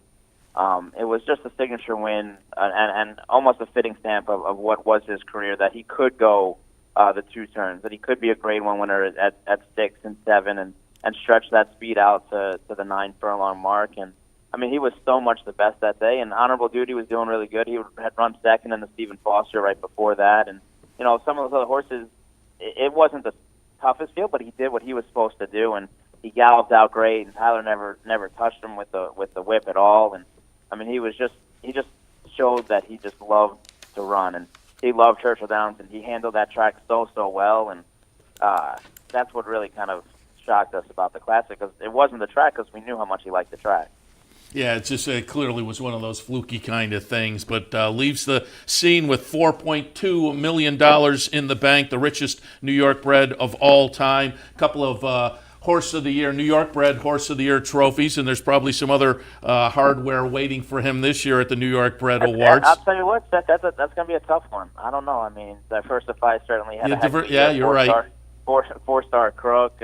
I mean, that list goes on and on. Giant Expectations. That's a deep field of New York breds as the program every year continues to get stronger and stronger. And the one thing I take away too, Seth, about the Whitney real quick is as much as it hurts to lose, I was happy for Rick Violet to get that win in the Whitney. And with a horse like Diversify, who he always believed in so much, I mean, he trained him for other people first, and then was able to buy him back at the sale and go on and make him into the horse that he's become.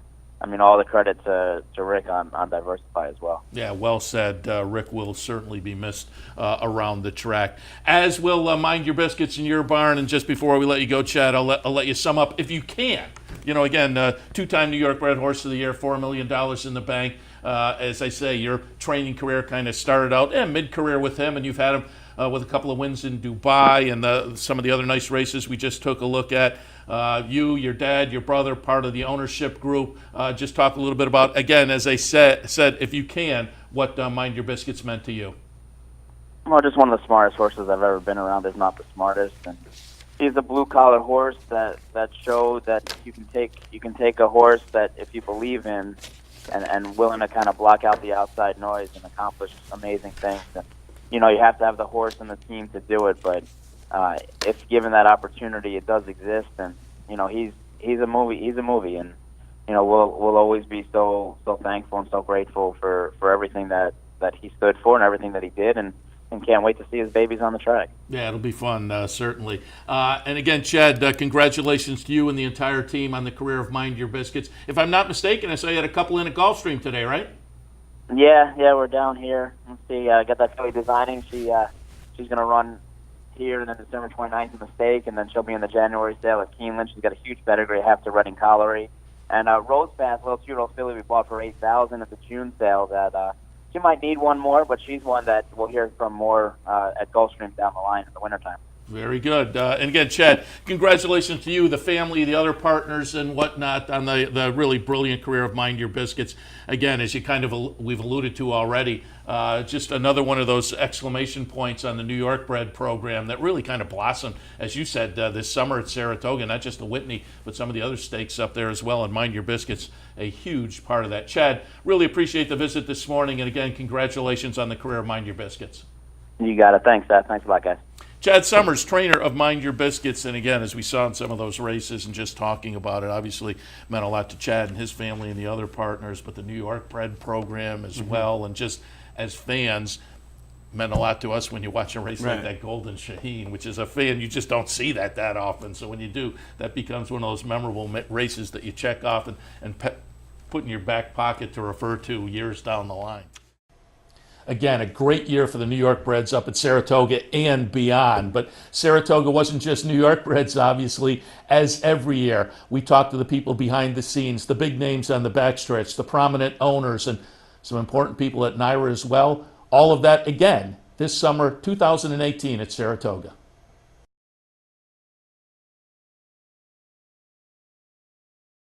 It was about the middle of the meet we caught up with NYRA President and CEO Chris Kay. Got a little update on what had happened thus far. Chris Kay, up next.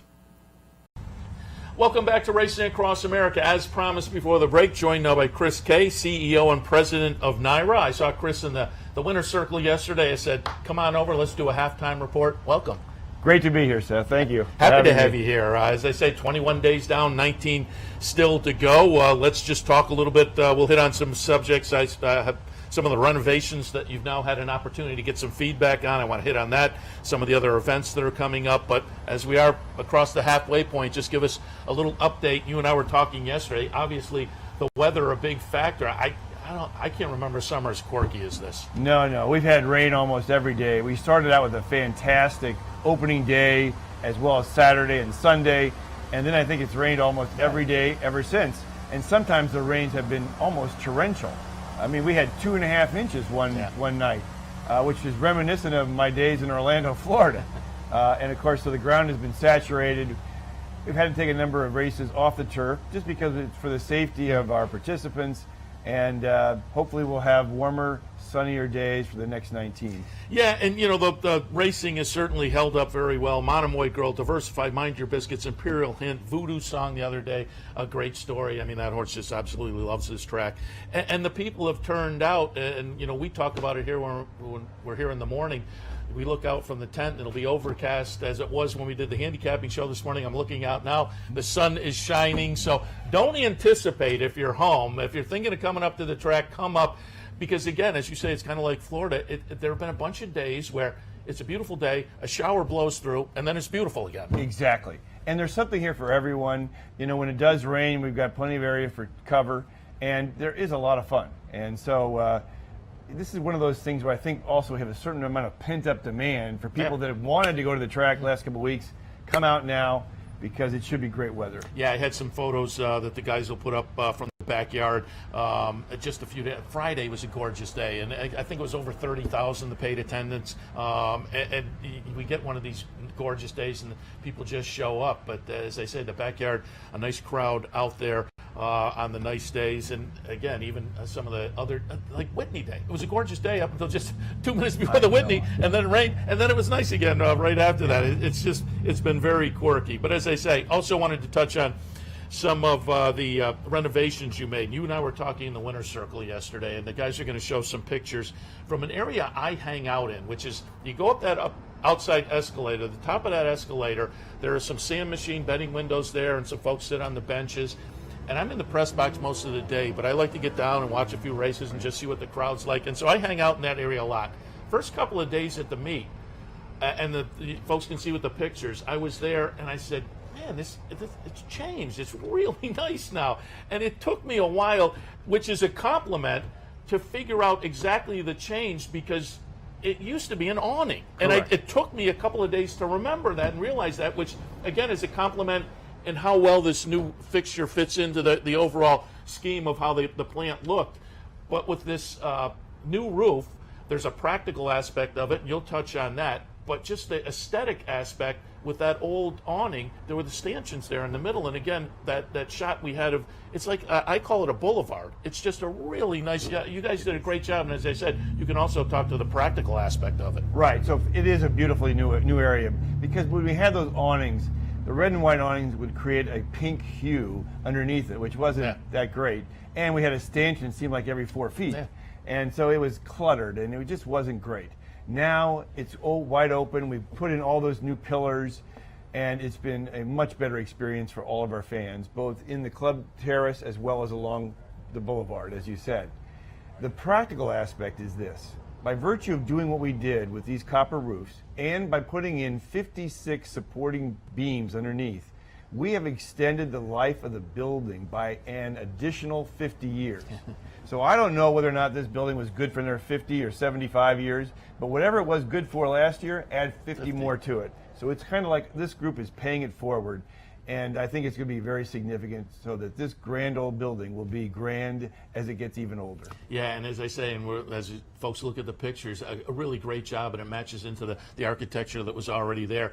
And talk a little bit, because one of the shots showed it, and you mentioned as well, that copper roofing, which is kind of extended down the... Right. So we started actually, I got here in July 2013. My first day, it was only 99 degrees, and there was that pink and white hue, if you will, under the upper level of the carousel, which now is called Easy Goer. We put a copper roof in there. Then we replaced the escalator. We put a copper roof over the new escalator. Now we've gone all the way across the back. And so you'll see over the next 4 or 5 years, it goes from that copper color you see right now to a dark brown. As you can see, if you look just beyond it in the left, you can see, right. Yeah. And then it'll eventually turn black, and then it'll turn greenish black. And it'll look like it's been here for a million years. Also want to mention, obviously we've all at this point, everybody who's clued in and seen the plans for what's coming out, where the tent is now and where the temporary seating is on the clubhouse turn. Really nice upgrade coming up there. When's that going to start, and will people be in it by opening day next year? Well, it will start about a week after we leave here. You know, for about a week, we ship horses down, and so they're training. So we were mindful of the safety of our horses and our equine athletes, and as far as that. But they will start working very hard in the middle of September, and hopefully we can get the roof up before the winter storms hit, and then open it next July. Yeah, looking forward to that. Again, if people haven't seen, check out the artist rendering. It looks like a really nice addition, nice permanent addition down there at the far end of on the clubhouse end of the facility. On the other end of the facility, though, and I'm excited to get what your feedback has been, because mine has been very good. The stretch, we've talked about it. I know you were in here with our colleague Brian Edo on the opening Saturday, and you know, you guys at the beginning of the meet were touting the stretch, which to me this was a home run. As a business decision, I mean, horse racing and the racetrack, people up here all hold it dear to their heart, and changes come hard, but when you look, that was just an underutilized couple of sections at the top, and to me, to then upgrade it and have it become kind of a destination for people up there, it's a beautiful addition. And as I say, over the past couple of weeks, I've now talked to people who've been over there, and they're raving about it. What's your feedback, Ben? Same thing. People have used the phrase home run all the time, or bravo, bravo, bravo. So that's been great. And you're right, it was an area that wasn't used much, and it really appeals to a different kind of experience. If you don't wear a coat and tie, and it's wide open, you can move around. We've got this great video wall. We've got the bar area. You can sit at your seat and have the food delivered to you. The technology that's available on those tablets is incredible. You can watch the race with only a 1 second delay. You can go to Naira Bets and do all your wagering. You can go to Naira Now and be able to look at old races. So if you wanted to bet on a horse that raced a month ago, you can see what it looked like in that last race. If you don't want to watch the races all the time, we have 40 different television channels, from the news channels to sports channels to cartoon channels to home and garden TV. I mean, we've got it all there. And people like to move around. It's been great. We sold out those boxes pretty quickly. But one of the things I think people are realizing is one of the best deals are the premium seats. For $40, you've got a seat. You are right there at the most strategic place of the track as they make the turn and horses begin to make their move. And you've got a nice table next to you.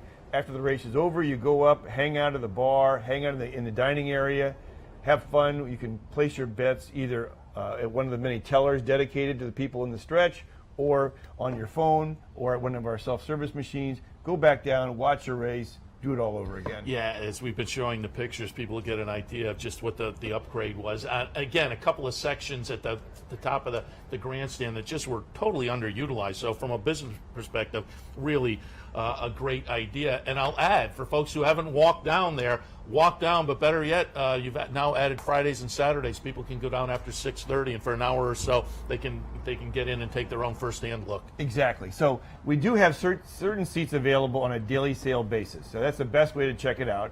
But if those tickets are sold for the days you're at the track, on Friday and Saturday, starting at 6:30, come and we call it the last race showcase. And you can hang out. There's no admittance fee. We've got a disc jockey there. You can watch the last race here at Saratoga. You can stick around and watch some of the races in California. We have discounted beverage and food items. It's a great party. Yeah, great way to experience the stretch as well. Also wanted to touch on kind of a minor upgrade. Minor from the personal standpoint for you guys. I'm sure it was a major upgrade, but just the chairs and the box seats are all brand new. I know, they are. They're nice. I think those chairs were designed for all of us who have to wear suits to catch our jackets. I can't tell you how many times. So now we have it's an aluminum base, far better, more comfortable netting. It's an upgrade for all of us, including those of us who need a little bit of back support. No, and they're nice looking too. And as I say, just on a personal aspect, it's kind of a little change. But for you, all the seats in all those boxes, it was a notable change. Also want to touch on, you mentioned when you were talking about TV, it got me to thinking. I just want to, once again, anytime I get anybody from your organization in who's involved, got to applaud what you do here at NYRA as far as the MSG Fox Sports shows. Those, daily horse racing on a sports channel for a couple of hours. I just think it's great for you guys, but I think it's great for the sport in general. Thank you, Seth. I agree. Because this is a way for you to really understand the sport. The other channel, you go from one race to another race to another race, and if you don't know much about the game, you can't learn much that way. Well, we provide you with that 25 minutes to help educate you and hopefully entertain you. And we've had segments that show the difference between a sprinter and a long-distance runner and a sprinter and a long-distance horse. Those kind of things have been very helpful. And it really has helped because you can see where people are wagering more on those races that are televised. We started this only 2 years ago on Whitney weekend, and Fox has already entered into a 3-year extension, and MSG has already entered into a 3-year extension with us, so that this year alone, we will have 225 hours of live television broadcasting of our races. And as I say, that's great for you guys, but it's great for the sport in general. And the features, as you mentioned, are very good. Rich Migliori did one on 4-Star Dave, who, of course, was a fan favorite up here for years and years. That was a lot of fun to watch. But those features, a lot of behind-the-scenes things, highly recommended. NBC, of course, in town for some weekends here as well. That's always beneficial. Also want to mention, speaking of high profile, you and I were talking as you came up, we wanted to hit on Travers weekend the night before the Red Jacket ceremony, and this year folks are going to want to turn out for that. Bob Baffert will get the Red Jacket. Exactly. Bob Baffert is our inductee this year. Bob has had a great career, but let's just think of the last 4 years. 2015, American Pharoah wins the Triple Crown. 2016, he comes here with Arrogate, wins the Travers in record time. 2017, he comes to Travers and wins with West Coast. 2018, he wins the Triple Crown with Justify. That's a pretty damn good 4 years, and it's just part of a very great career. So we're looking forward to acknowledging Bob and all of his accomplishments on that Friday before Travers on Saturday. That's a day where we showcase the New York breds, and I think the induction ceremony will occur around the 4th or 5th race in the middle of the card. Hardly need a day anymore to showcase the New York breds. There, you have the Whitney 1-2, and then Voodoo Song on the weekend. Sue's Fortune also, so they're doing very well. And the sales. The sales record very sales. I mean, not only record for the amount, I think it was 14% higher than the record that was set last year, but also the average price was 20% higher, which is, again, another record. I got to tell you, I think Jeff Canizzo and his team is doing a great job and I think we're all grateful because of what the New York Thoroughbred breeders are doing. Yeah, we had Jeff in the other day and applauded him in the middle. We hadn't even reached Voodoo Song and Sue's Fortune and the sale, and they were already knocking it out of the park. You mentioned Travers Weekend. That all happens the day before Red Jacket and the New York Showcase, but we do have to mention the Travers itself. Obviously, people are going to want to show up. Justify, unfortunately, retired, but that means a nice full competitive field is kind of lining up for the Travers, and still some grandstand seats available, which are discounted if people buy ahead of time. Correct. So you can buy them for $10. We are actually selling at a faster rate than we did last year. We have a few clubhouse general admissions left, but primarily it's going to be grandstand general admission. Buy them now. All the reserve seats are gone. Almost all the clubhouse general admission are gone. So buy them now, and they're going, as I said, at a faster rate than last year. You buy them now, it's cost you $10. I think it's day of, it's $15. So this is the time to buy. I wish I could tell you I'm going to guarantee it won't rain that day. It's got to turn around at some point, though. Yeah, so, but it's going to be a great day of racing. Yeah. And in the Travers itself, we may have a filly from Canada. Yep. We're going to have a horse from the UK, from Europe in Gronkowski. We're going to have the winner of the Haskell. It's going to be a great field. Yeah, we were up at Woodbine covering the Queen's Plate, so I wondered could that win up there. And Mark Cassidy said she likes 1.25 miles. So given the situation with Justify being retired, he's going to take that shot potentially in the Travers. I think it's going to be a really fun race, and certainly, again, take advantage of buying early and getting the discount. Just before we let you go, I want to touch on a topic that is important, again, just to the industry as a whole, because when New York racing is healthy, everybody benefits, and one of the things you guys are looking at in the future, and again, maybe some legislative help is necessary. We've talked about it before. Nighttime racing in New York, it's been tried at some other venues, and the game plan there, as I say, to help the industry as a whole, if you can move to nighttime racing for a few occasional opportunities during the year, you have the potential to bring in new people. Exactly. When you think about it, baseball, they don't have all their games in the daytime because they want to attract new generations of fans. What are new generations of fans doing during the daytime? They're at work. And so what we want to do is what every other sport does, have our events at night. And frankly, we think it's the best way to create new generations of fans. We're going to have a fantastic new Belmont Park someday. We're only talking about doing this at Belmont, not here at Saratoga. And it would be good for everyone. I was so appreciative that the governor supported it. I was appreciative that the Senate supported it. And I'm looking forward to the day when it can be supported by the Assembly. It doesn't hurt anyone. It helps everyone. And it gives people a choice they currently don't have. So I'm hopeful that in the end, we'll get a law passed so that just like every other sport, horse racing can be made available at night for new generations of fans. Yeah, we'll keep our eyes on Albany and hope that goes through because, as they say, that's good for everybody. More fans in the game, the better it is for all of us on the horse racing game.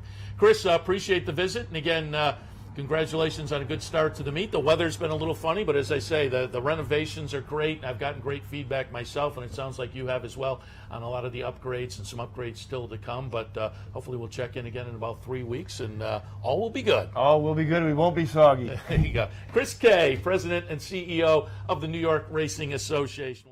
And again, we talked a little bit about the symposium last year, where we was talking a little bit about some of the economics of horse racing. It was featured in some of the post-symposium coverage, and we'll talk about that in a few minutes. But I wanted to pull up a couple of weeks ago, 10 Strike Racing as a horse owner, just July 14th down at Indiana Grand, little stakes race. Dot Matrix, the number 9 horse, we're going to watch a win. I had Liz Crow on with me the other day, and I asked her, are we going to see Dot up here? Because Dot Matrix, of course, on the PPs has a Saratoga win. She said there's kind of nothing in the book really for Dot Matrix up here, unfortunately. But this was a pretty nice win down at Indiana Grand the other day. Black and purple on the rail. Yeah, he made a nice move up the rail. I really thought when Flo let all those horses come up on him, we were in a little bit of trouble, but then the horse explodes. This has been a fun horse. I bred the horse. It's out of the first horse I ever bought. I claimed this mare for $5,000 at Parks. Her name was Aunt Dot Dot. Kind of didn't know what I was doing. Raced her a few times. Bred her to Giacomo, and then to Successful Appeal. And on the 4th breeding, I bred her to Freud. Made her part of the New York program, and we've had a lot of fun. He won at Saratoga. Dot Matrix won at Saratoga last year, and then. Because of winter racing, we moved over to Brad Cox to get on the fairgrounds turf, and the horses really thrived. One is A other than, 2 other than, 3 other than, really ran huge at Keeneland, and we came up to New York, butted heads with the offering playing a tough Chad Brown in the Kingston, and decided to go off and get him try to get a stakes win elsewhere. We're worried, especially at Saratoga. Chad's got a couple New York breds that may just be a touch classier, and so we thought, well, there are a lot of other races in the country, and even though he's New York bred and I would get New York Breeders' Awards, we decided to give him a shot elsewhere. So he won in Indiana, which is huge, an open stakes win for a horse I bred, and then we're going to go to West Virginia. So we'll be in a race at Mountaineer next weekend. Very good. That's that funny card that includes things like the House Speaker sprint race and the Delegate Cup and all that. They got virtually everything from the State House in West Virginia is on that card underneath the West Virginia Derby. It's pretty funny. We're excited about going there, and the good money, and hopefully a race that we'll fit really well into. So. Well, the Grade 1 winner, too, it needs to be discussed. Long on value, your first Grade 1 win, we watched yesterday as Louis Carvajal and Ray Mamone got their first with Imperial Hint, but the long on value win, you could really, when you know somebody and you can really tell that it was just so special to you. To get that kind of a breakthrough win, and really you haven't been out there for all that long. I mean, it's not instant success, but it came quickly. Yeah, well, it's very exciting. I mean, I appreciate the great work Liz Crow did in buying the horse, and the work Brad Cox has done with the horse as well. I really remember going through the Keeneland November sale, thinking about buying some of these horses off the racetrack, and I assumed he would be way out of our price range. I kind of, in my mind, I'd followed him. He was always a talented horse. I assumed that he would be 250, 300. So never in a million years did we think he'd fall to a price of 100,000. So we've got a great set of partners. A lot of my gambling buddies are involved. Pete Fornatel, Jonathan Kinchin, Nick Tamaro, Joe Metka, plus some of our core partners. It's a horse that we could have offered to everybody and they would have taken. He's been a lot of fun, and we're excited because he'll run next weekend in the Troy. Which is shaping up to be a nice race. So. Well, yeah, there's also the clamoring going on for him to face off against the Matisses, pay the price, the streaking turf sprinter from Florida. Yeah, that would be fun. I worry a little bit about setting a distance up in the pace scenario we get in a match race, but it would be that would be fun to organize. I mean, we're not Breeders' Cup nominated, so maybe that's the spot to go. The Contest Players' Cup. Exactly. Well done. Well done. Speaking of players, let's morph into a conversation. Had you on the radio the other day, really well received. And for those that follow Marshall or are on Twitter and haven't followed, he's a terrific follow under Truxton, Truxton Stables.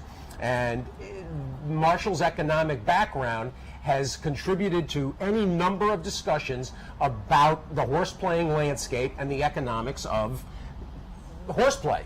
And the topic that you really have brought focus to this spring is the breakage issue. And we kicked it around earlier this week on radio. I wanted you to do it here as well. New York was ahead of the curve when Steve Christ was at NYRA, and he got breakage down to a dime.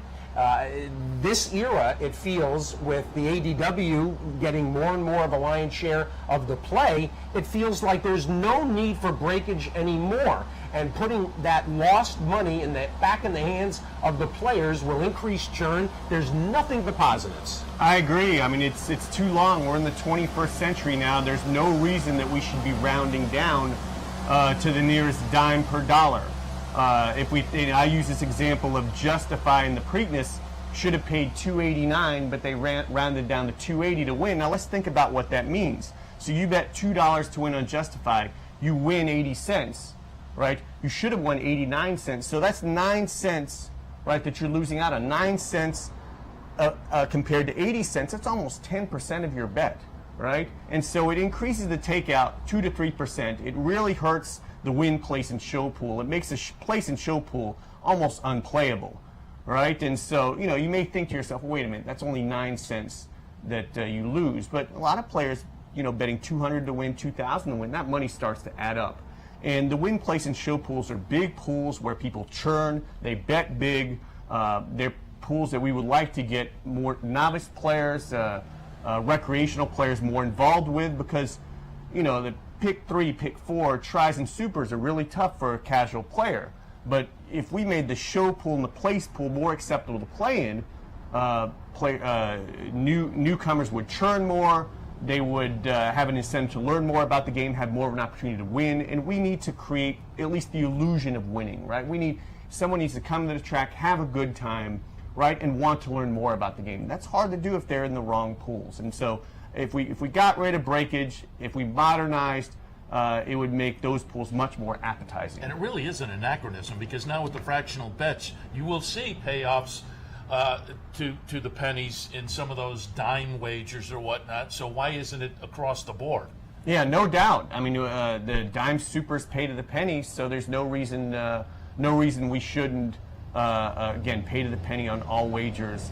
I understand maybe the concerns on track, but again, well, we Steve and I do were it talking already. about this morning with a customer yesterday who was talking about that, and yeah, you can see it on track because of just the practicality of it. But the account wagering should pay to the penny now, just because I say otherwise it's a complete anachronism. Well, and a lot of people bet with vouchers or cards, and even some of these racetracks might consider rounding up because they're making such a big margin on an on-track customer. There are a lot of different ways that we can handle it, but we need to move into the 21st century, and this is one of the things that needs to change. I want to provide the background, because I'm sure that there's people that don't really even understand what we're referring to when it comes to breakage and the payouts and how it evolved. So lay out exactly where that is, and we're not.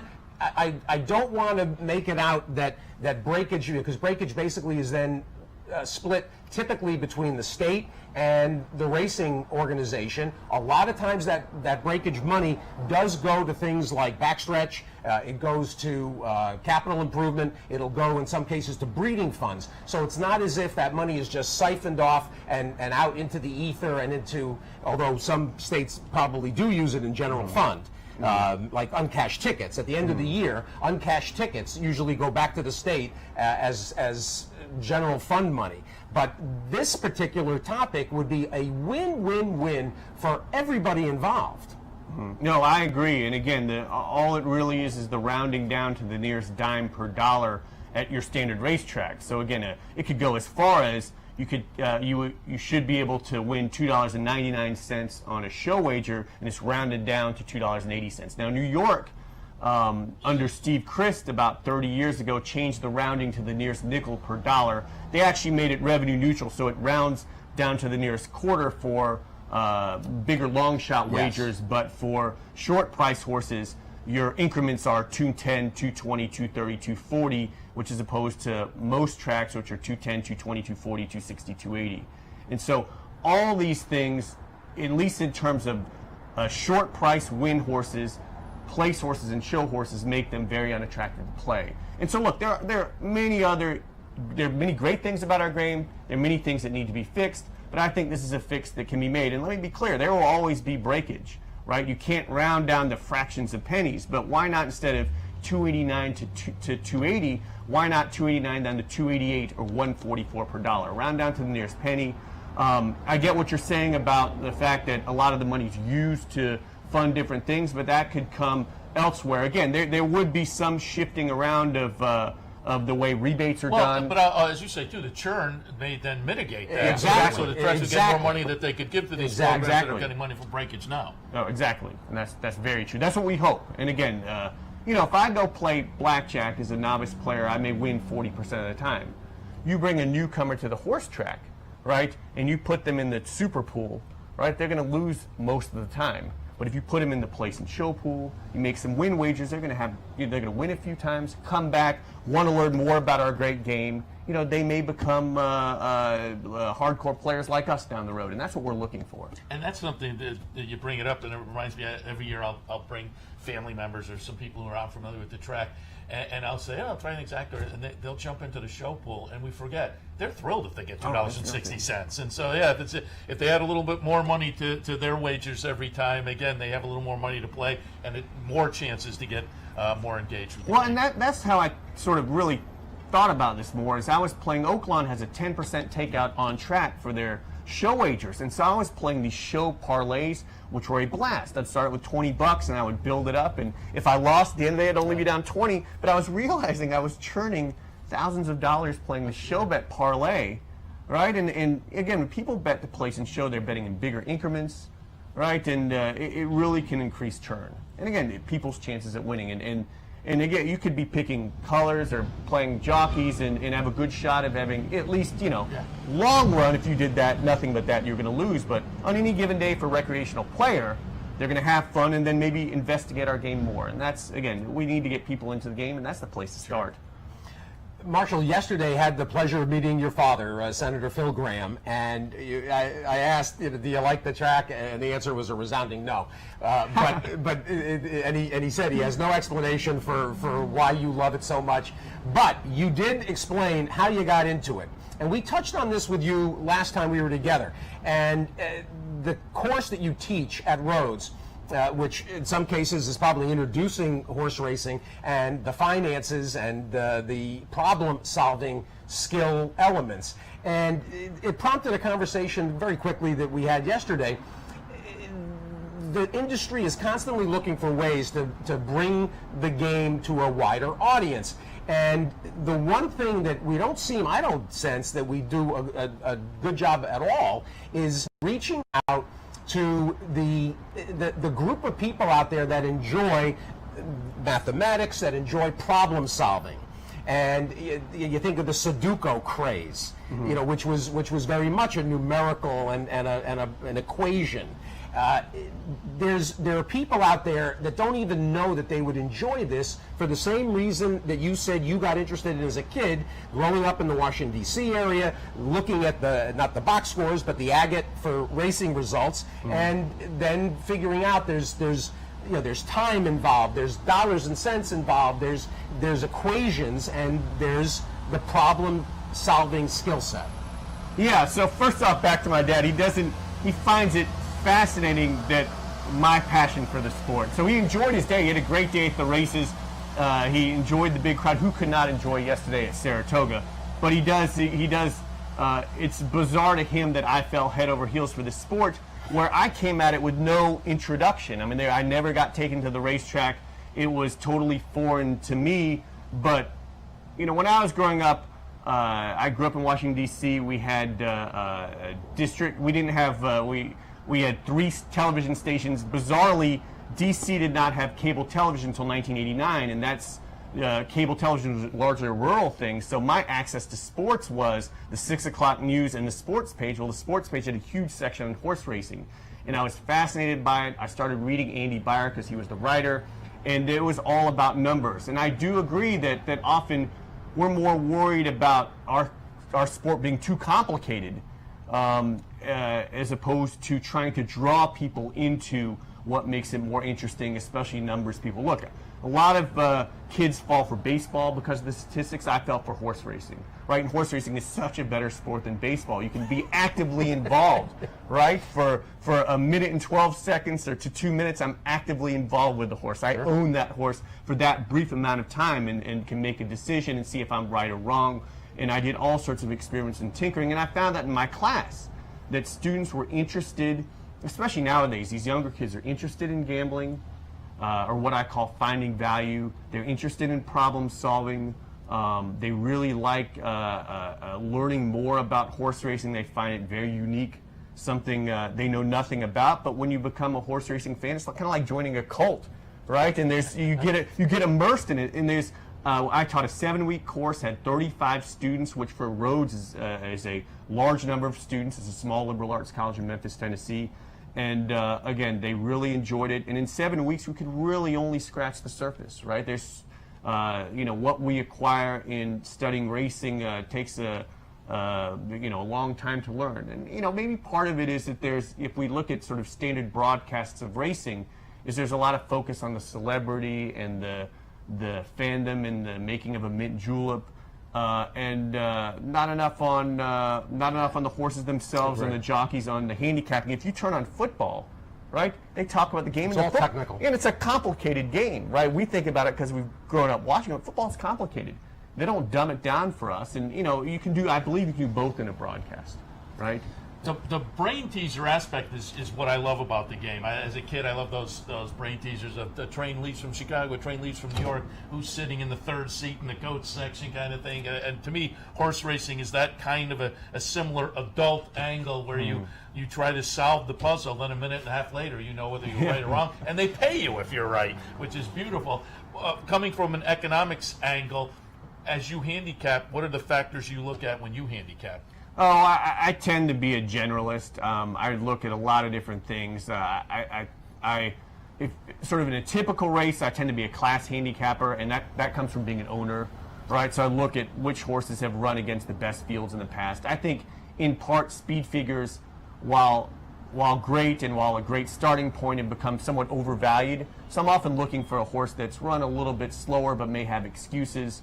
But again, probably a class handicapper first. But I like to use all different methods. And in my class, I focused on speed handicapping. We modeled bias. We modeled pace. We talked about Sarton method. We did a lot of different things that again, just scratched the surface of there's so many different aspects you can use to approach racing. And that's another wonderful thing about handicapping is there's so many different ways to approach it, and no one way is right. And I even tell people who come to the track for the first time might feel overwhelmed, is you can come to the track, pick jockeys, pick the horse that you like, how they look in the paddock, and you're not necessarily marginally going to be worse off than someone who thinks they know everything, right? And so I enjoy that part of the game. So many different ways to approach it. Important question. Favorite rib joint in Memphis? Oh, I like Central Barbecue. Nice. So Central Barbecue across from the Liberty Bowl, about a mile away from where I live. Excellent stuff. But you can't go wrong. There are a lot of different places. Memphis barbecue, Gus's fried chicken. A lot that's appealing about eating in Memphis, but not a lot health-wise. No. Although, to tell you what, the dining scene in Memphis has gotten... Oh, it's gotten a lot better. Unbelievable. It's gotten a lot better. No, Memphis has come a long way in the last decade, and again, even outside of the food that will kill you in a couple weeks. So, always a pleasure to have you join us, and Marshall Graham has been just an absolutely invaluable addition to the landscape of the game, whether it's with 10 Strike, and how can they find more information about 10 Strike? Well, there's 10strikeracing.com. You can follow me on Twitter at truxtonstables.com. It's my old stable name. 10 Strike, at 10 Strike Racing, at Truxton Stables. Those are my Twitter handle and 10 Strike Racing's Twitter handle. And we have Zanatti today in the Monmouth Cup. Hopefully we get a nice trip and get a win today, maybe. Outstanding. Jeff, put the course online too. I want to sit down on the course. Oh yeah, well, I'm teaching it spring of 2019. So come on the roads and we'll have a lot of fun.